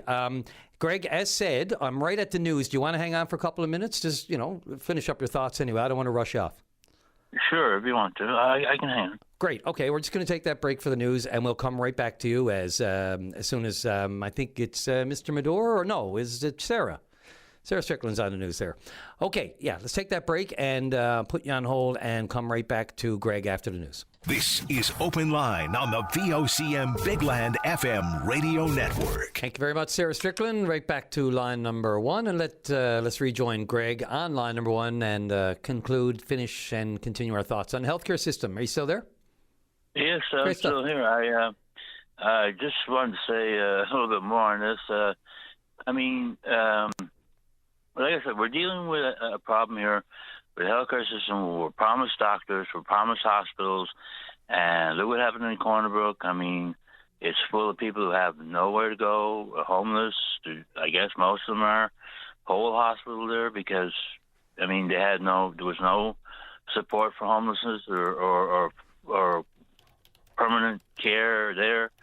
So, I mean, and how many of them can get out of that and access any other care? I mean, so, I mean, I'm not saying that Canadians aren't educated. I'm just saying that maybe 19 or 28% or less of the people 65 or older do not, and it probably goes down further than that, to people of 45 up to 65, do not really understand what's going on in society because they just don't have the education or the know-how to navigate social media, telephones, and when you call, it's like if I call you and you say, "I'll give me a callback number and I'll call you back." How many people do you think can navigate the system? And probably most people don't have the data or the patience or the knowledge to do this anyway. So we're blocking out all these older people, and where are they going to end up? I mean, when they end up in homes, are they taken care of? I heard a lot of people complain on Open Line, and there's no accountability, is there? Well, I mean, we have politicians to be accountable. We expect them to be accountable. A couple of things. First of all, when you're spending almost 50% of all of your money on health care, you do expect some results. Problem is, every jurisdiction in the world, is dealing with shortfalls, and whether it's in healthcare, and retention and recruiting are all issues. It's a convoluted and getting more convoluted only because of the technology. AI is becoming everything. It is everywhere, and you don't know to what extent it's being used, and that's another area where seniors would have to catch up. Well, if I call a doctor, sorry to interrupt, but if I call a doctor and want to talk to him about anything, he's going to ask me, can he use AI to record what I'm saying? Now, I don't mind myself personally because I'm used to artificial intelligence, but this is the beginning of keeping track of information. Is like a clerical device, like if we went into a court and they wanted to a stenographer, someone who keeps notes. It's faster to keep notes like that than to have to write them down or copy them yourself or remember them. And that is... Most people... Go ahead. I was going to say, that is true. Doctors have to be more efficient if they want to be able to deal with more patients, and we have so few doctors. So the whole idea here, obviously, is trying to streamline and make it more efficient. Travel and all that sort of thing is a difficulty. Lineups and all that. The core care is designed to get everybody online. It's designed to completely computerize and upgrade and reduce the strain on the system from actual in-person visits and the backlog that causes. And we're places that there are severe shortages of doctors because everybody's got a shortage. Most areas have a shortage. There has to be some kind of compensation for that area to be able to have the same level. And the more rural and remote we go, the harder it gets, because then there's connectivity issues. So it goes on and on and on. The investment and healthcare accord, the 10-year healthcare accord, covered all of these sorts of things. It tried to fill these gaps. It tried to reorganize and do a reset. We have a new CEO at the helm now, an interim CEO after Parfrey left. And again, I always welcome his insight and picture and larger view of this system and the issues that you're raising here this morning, because he has that knowledge. I don't know to what extent he can't speak to it, but I know he would love to if he could. And I'm here for him, but because he has that knowledge and can really succinctly put those thoughts together, sometimes better than us because, he had that position. Sorry, and I interrupted you, so go ahead. No, you didn't. I interrupted you. But anyway, my last thought on this would be that, like everything else, there should be a school of knowledge where people can go. I don't know if it's university or just general school of knowledge where people can go. I mean, even younger people, 22 to 35 or 45 to 50 or something, can go and learn what has to be done to get these apps, to work these apps, and to get the knowledge across, because word of mouth and teaching goes a long way. I mean, if you don't know what an authenticator app is, how are you going to use one? No, it's a fair question. And again, if you don't have someone in your corner to help you through it, I mean, we get to the point in age where really we don't want to be bothering or learning new things. It's true. As you get up in age, it's like, trying to navigate these systems, you just throw up your hands after a while. I can see why people do, whether it's trying to file taxes or just getting an answer on the phone like we heard earlier in this show. Yeah, and I can remember, I'm 70 years old. I can remember when, believe me, when the cards, those cards came out for the banks. Just debit nobody cards. knew how to use them. You had to have a PIN number, the remember that? You're not old enough. Remember that? Yes, I am completely. Bank cards came out. Yeah. People had to have a PIN number. I'm 58 years old, by the way.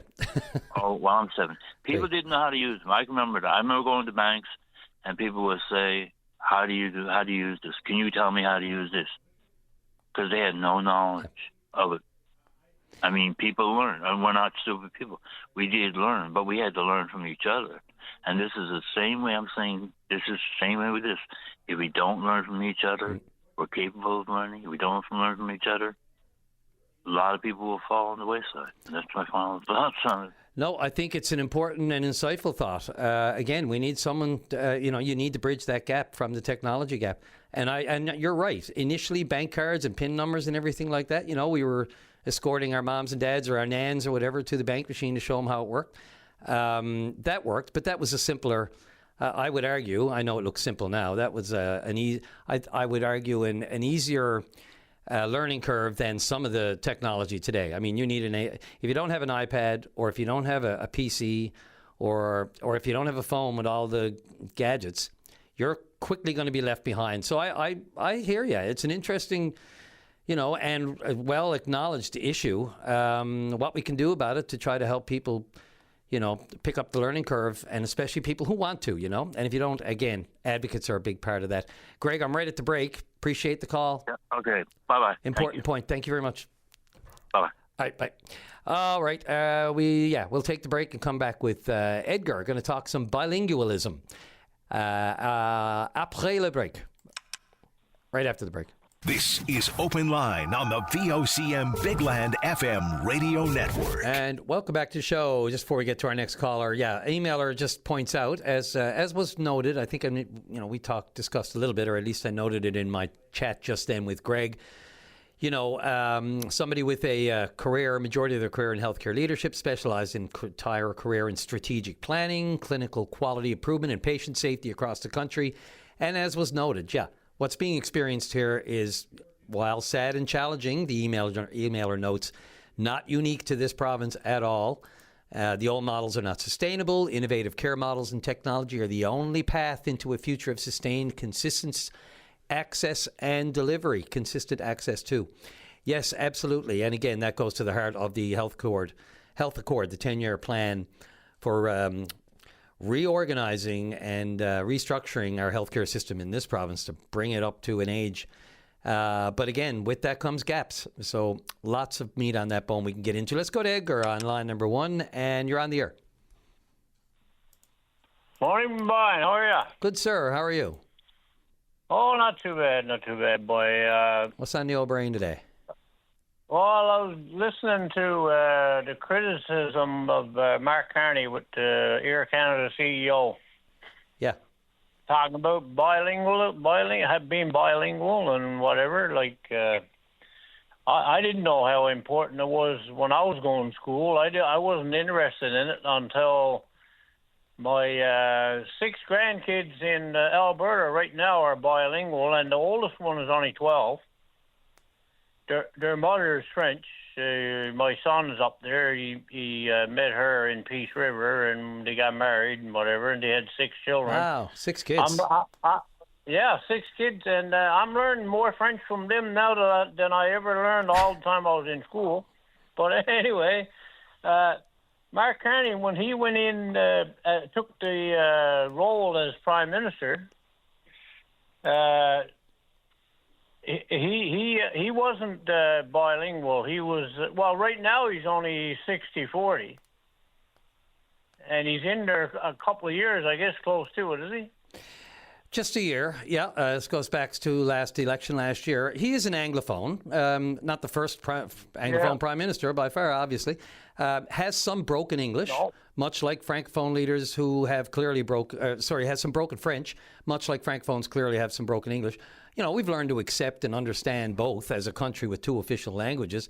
It's just been and it's been magnified now, of course, in light of the fact that the Air Canada CEO, who I think most people would have thought was bilingual, you know, without not knowing. I mean, you would think, and even just to some extent, even to Carney's extent, which you described as 60-40, I mean, he's considered, you know, functionally bilingual in English and French, though, as I mentioned, he is an Anglophone. You know, and he grew up as an adult in English, of course, and is not natively fluent. It's funny, you said how your grandkids have brought it back. This is the same thing for me. My daughter and anyone else who's gone through and her friends, just going over the French, you know, and that you learned in high school, it brings it all back, and some of the French that I did in university as well. So I'm certainly not bilingual, but I can carry my own in Quebec if I have to, or wherever else I am, where French is required. That's like them. That's like them in Alberta. They asked me for some food in French. I know what they're talking about because I've heard it so many times, like milk and water, la lou la la. Oui. Yes, you know, and no, and you know the fine, like 200 words. He says is a fine point. You know, when you get 200 words, you keep adding and adding and adding. Next thing you know, you're 60-40. Yeah, it's an exponential. When he got in, he wasn't 60-40. He admitted the first night that he walked up on the stage after giving his wife a hug and his daughter. He walked up on stage and he admitted that he was not bilingual. He cannot say a sentence in French. So, and now here he is criticizing a man that was doing a good job, and he never had no other choice only to give it up. And they kind of shamed him out because he couldn't speak French. And the accident of the plane, God forbid, you know, I wish 100,000 times over again that it never had to happen, because I'm flying a couple of times a year. Like I don't like that stuff. But anyway, it's not a good thing what he's doing. Not to that man. I don't think that man deserved that. I think if I were Francophone, we might feel very differently about this. I mean, this is about, considered an insult to the Francophone population, mainly because, primarily because one of the 2 pilots who was killed was Francophone. But beyond that, it should be a pretty serious prerequisite for Air Canada being headquartered in Montreal and being, the flagship airline for the country of 2 official languages. I don't think it's too much to ask that he can speak more than just bonjour and merci. I mean, he admitted he could not read a full line from the teleprompter in order to deliver that speech. So, sorry, go ahead. That's right, definitely. Yeah, definitely. I agree with you 100%. But WestJet, the same thing, sure. Yeah, well, let me go down a different road. Oh, my God, there's lots of meat on that. Look, WestJet's in its own little pile of doo-doo right now on 3 different fronts. Yeah. First, they had to reverse the, addition of seats on some of their flights, which would have created less legroom for people, made it even more cramped. This is all about money. Trying to find ways to make up for the shortfalls that they're all dealing with. And not just that, the price of jet fuel right now. We look at the pump, that's one thing, but the price of jet fuel. So prices of airline flights are going up around the world. The costs are out of this world, and they're trying to find anywhere to make a buck. But, they're too cute by half with WestJet. You're sitting on a plane. They come on and tell you everybody has to get off because we have another flight that has to take another route. So you get off that plane. Then you find out afterwards that it wasn't the case at all. There was a plane brought in with mechanical problems to say they had mechanical problems so they wouldn't have to compensate the people on the plane. It was a fast one, and it gives you insight as to what businesses are doing and willing to do these days in order to break even or make a buck or just stay in business.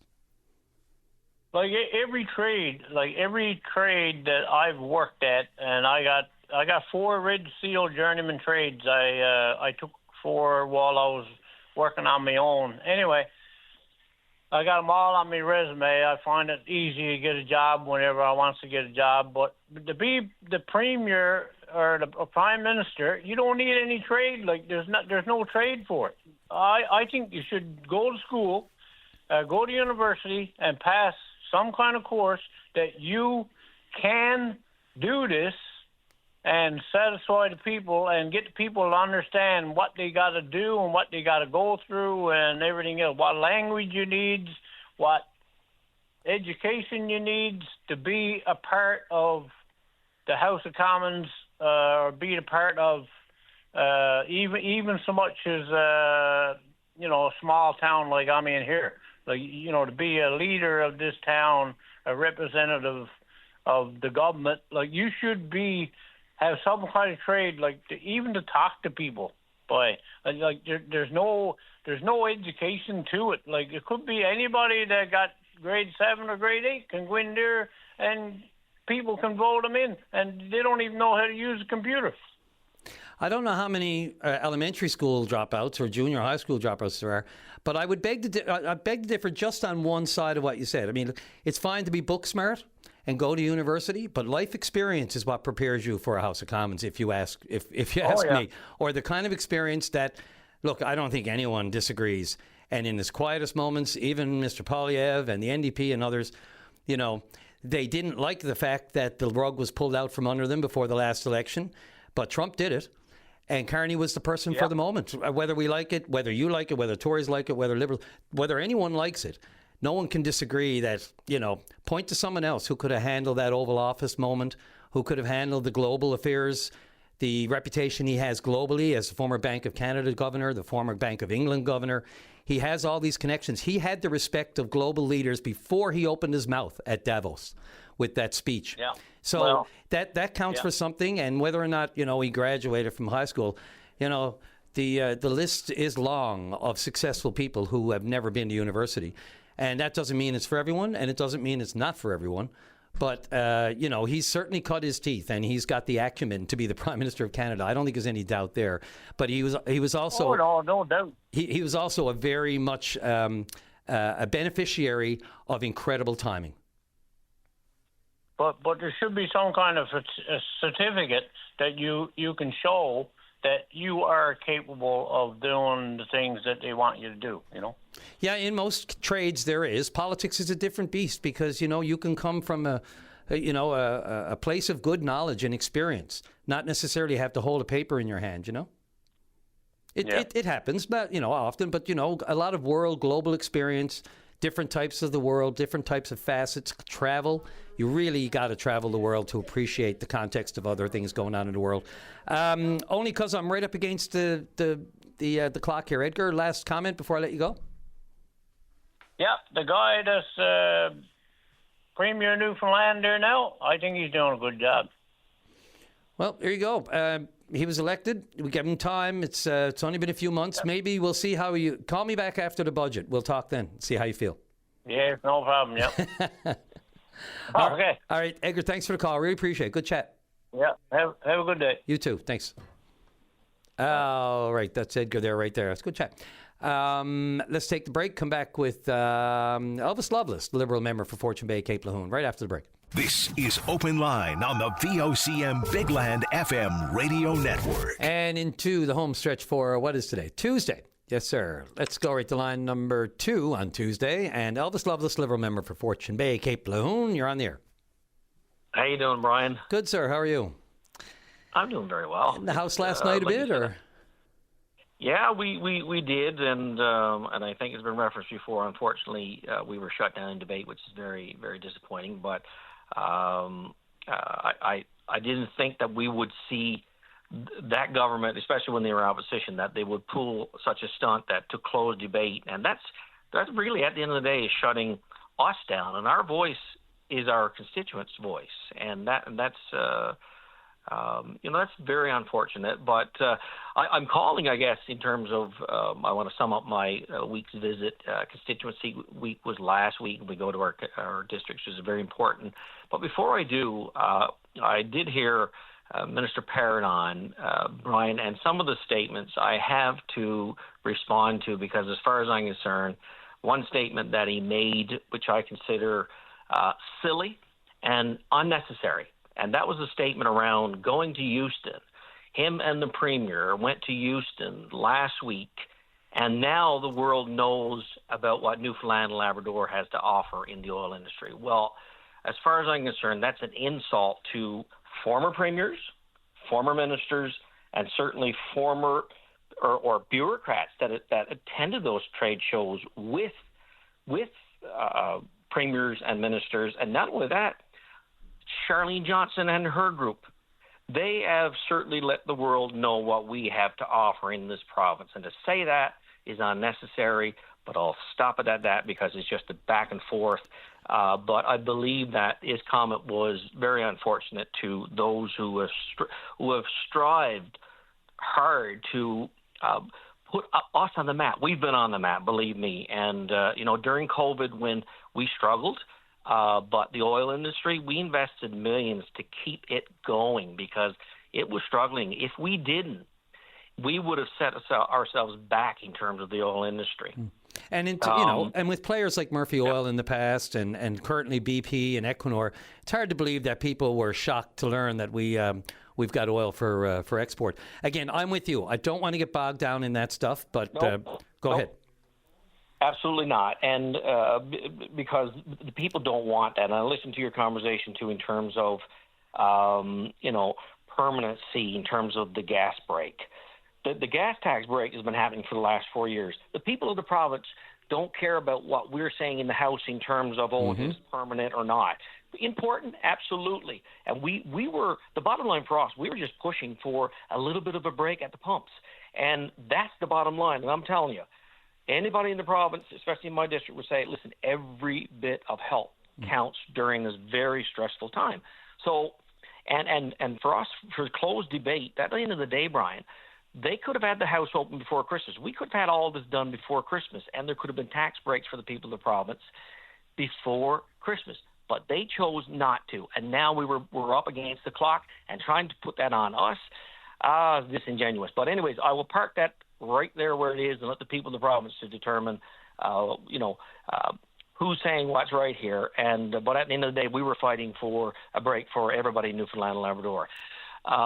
Brian, as you're aware, that I certainly represent a rural district, and there are a lot of kilometers of roads in and around the district. And I visited with towns, met with them last week, and over the last 6 years since I've been there, we've consistently invested down there because it is necessary and is the right thing to do. Unfortunately, this year, there's not. That consistency is not continuing, and I'm telling you, the town councils and everybody down there is very disappointed in that because it makes sense, and we have a very good economic case to make in terms of why you should invest down there because a lot is going on down there, and in particular, because if I had been in government, if we had been in government and I was around the cabinet table, then there would have been investment again this year, and in particular, in and around the area, and if there's anybody listening, they can appreciate this, the roads between Milltown, Hedibay, Spear, Mooresville, and up to St. Albans. And a lot of those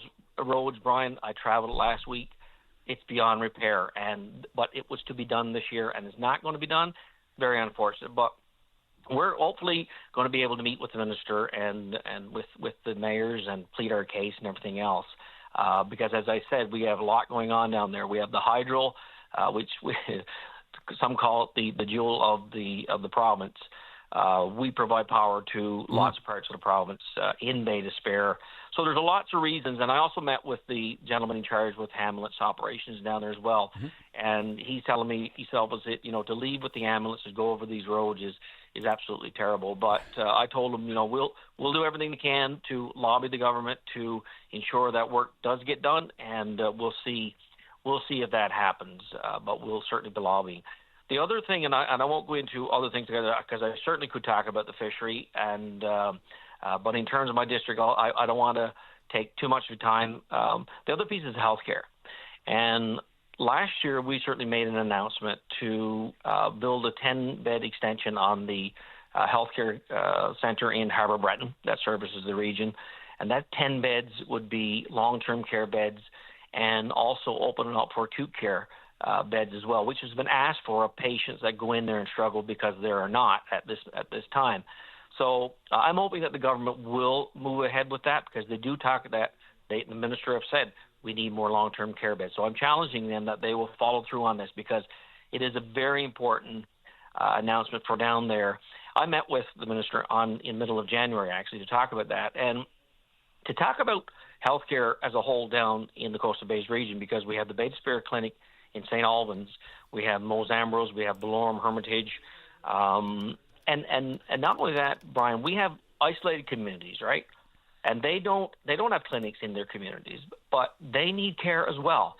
Because they're in an isolated community doesn't mean that they shouldn't have any less care than anyone else. So that in parcel is something that I'll be lobbying for as well, and certainly brought that to the minister's attention, that when you say you're going to provide better health care for all of us, then you better be true to your word, and I'm going to watch it very closely. So that really sums up, Brian, the week that I had. There are other issues that I will call in at some other point, but I will make a comment on, in terms of the fishery, that hopefully it starts on time, because every day that it delays is every day that we miss an opportunity for money in this province, fish plant workers going to work, getting their EI, because that's important to the survival of rural communities.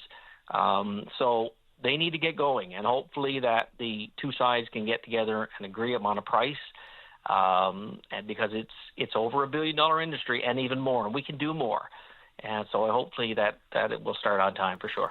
Yeah, one of the things I hear a lot, Alice, is, people will say it's a bit rich still for the Liberals to be complaining about what's not happening in government after being in power for 11 years and having, the reins on the purse and any road work that needs to be done and all the rest of it. And it's only a few months later. Now, that goes for whether or not it's the wharf in Red Bay to make way and to make sure that the Basque ship can properly on the anniversary and attend there. I heard the minister yesterday speaking about, something for Lisa Dempster to be complaining about that in her own backyard, and now complaining just after 5 months after the government's been in. So there's some areas there, do you have to make that calculation? Do you have to tread a little bit careful, because, had the reins of power 11 years, and there has to be a calculation as to how critical you can be without it being partly your own fault. But Brian, why should it be categorized as complaining? Like Lisa Dempster is fighting for that war because she was in government. Yep. Yeah, but let me finish. But because she was in government for the last 10 years and something didn't get done within her 10 reigns, that should not stop her from fighting to get that done. It's the same as me with road work. I've been accused from the other side of putting too much into my district. I will not complain about what I got for my district, because the roads down there are just as important as anywhere in this province, and I know you appreciate that. Sure. But I'm not going to stop, and is not complaining. It is fighting for Newfoundlanders and Labradorians. That's what we're doing. I'm going to keep asking. If it's something that I didn't do in the 6 years that I was there that I didn't do, it's not going to stop me from trying to get it done. The bottom line with this PC administration is, Brian, they promised a lot. They promised enough to get them over the victory line in the election. Now, we're going to hold them accountable. You make promises, you deliver. You promise 24-hour snow clearing, and then you blame it on the people of the province because they expected too much. That's wrong. If you make a promise, deliver it on it. We're going to hold them accountable.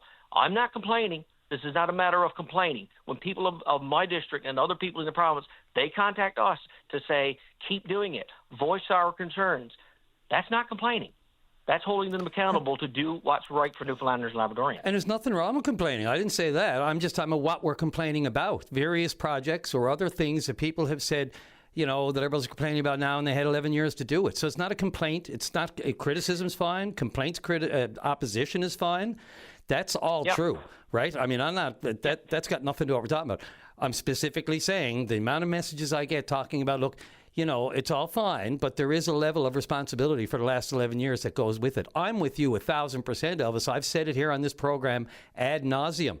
It's changed, in my opinion, just from the broad strokes of things, from promises to we'll try, and it's now commitment, and we'll see what we can do, and there's only so much money. That's been the change of tone. So, again, there is a level of let's wait and hold our fire and see what comes out of the budget and whether or not they can keep the promises, because I'm one of those people, I try not to worry about anything until I really have to, until it's really on the plate, until I have some control over it. But the budget will be the telltale, I guess. Yeah. So it's not that there's anything wrong with complaining and criticizing. My God, we have to be able to do that as humans. Yeah, no. And if I express myself wrong in terms of complaining, it's not. I'm not trying to complain. It's I get it in terms of challenging us with the last 6 to 10 years. Yeah. I get that, appreciate it 100%. But they're now in government, and yes, the budget will be the first blueprint of this administration, as far as I'm concerned, and we'll go from there. We're going to be holding them accountable. They talk about the deficit that we left. Brian, I'm telling you, I was around the cabinet table when we approved millions of dollars to help people with cost of living in this province, because it was the right thing to do. Mm-hmm. Did it cost? Absolutely did it cost. Does healthcare cost a lot of money? It does 100%. And the current finance minister is going to be challenged with what he's facing as well. But as has been said before, below $1 billion they face right now. But in 2015, we faced over $2 billion.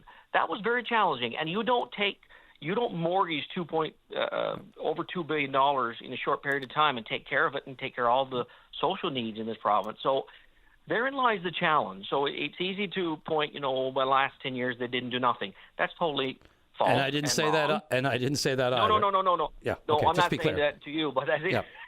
Listen, if you listen to the House of Assembly, you'll hear it quite a bit. Yeah. But it's disingenuous to say that, because listen, at the end of the day, if they do something to help Newfoundlanders, Labradorians, Brian, I'm going to pat them on the back for it, 100%.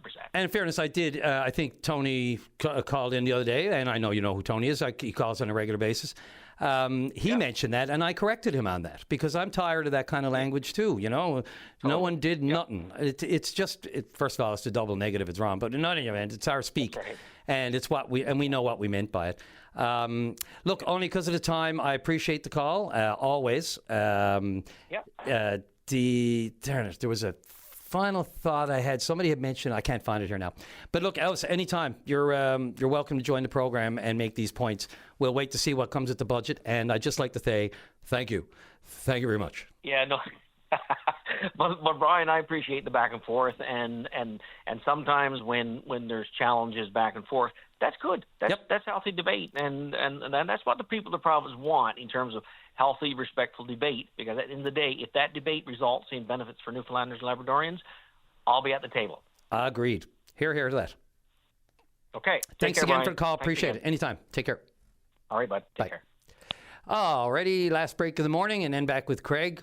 What's he going to talk about? Fuel prices. Why not? It's all on our minds right after the break. This is Open Line on the VOCM Big Land FM radio network. And welcome back to the show. Let's take our last caller of the morning. Craig, you're on the air. Good morning, Brian. How you doing? Grand, sir. How are you? Good. What's the price of fuel in here today in town? It was $1.88 last night when I filled up. So if we're 8 cents up, it's probably up around $1.96. I'll get someone the email, but I didn't pass enough gas stations on who I didn't actually look at the number. But we're pushing up to $2 now, no question.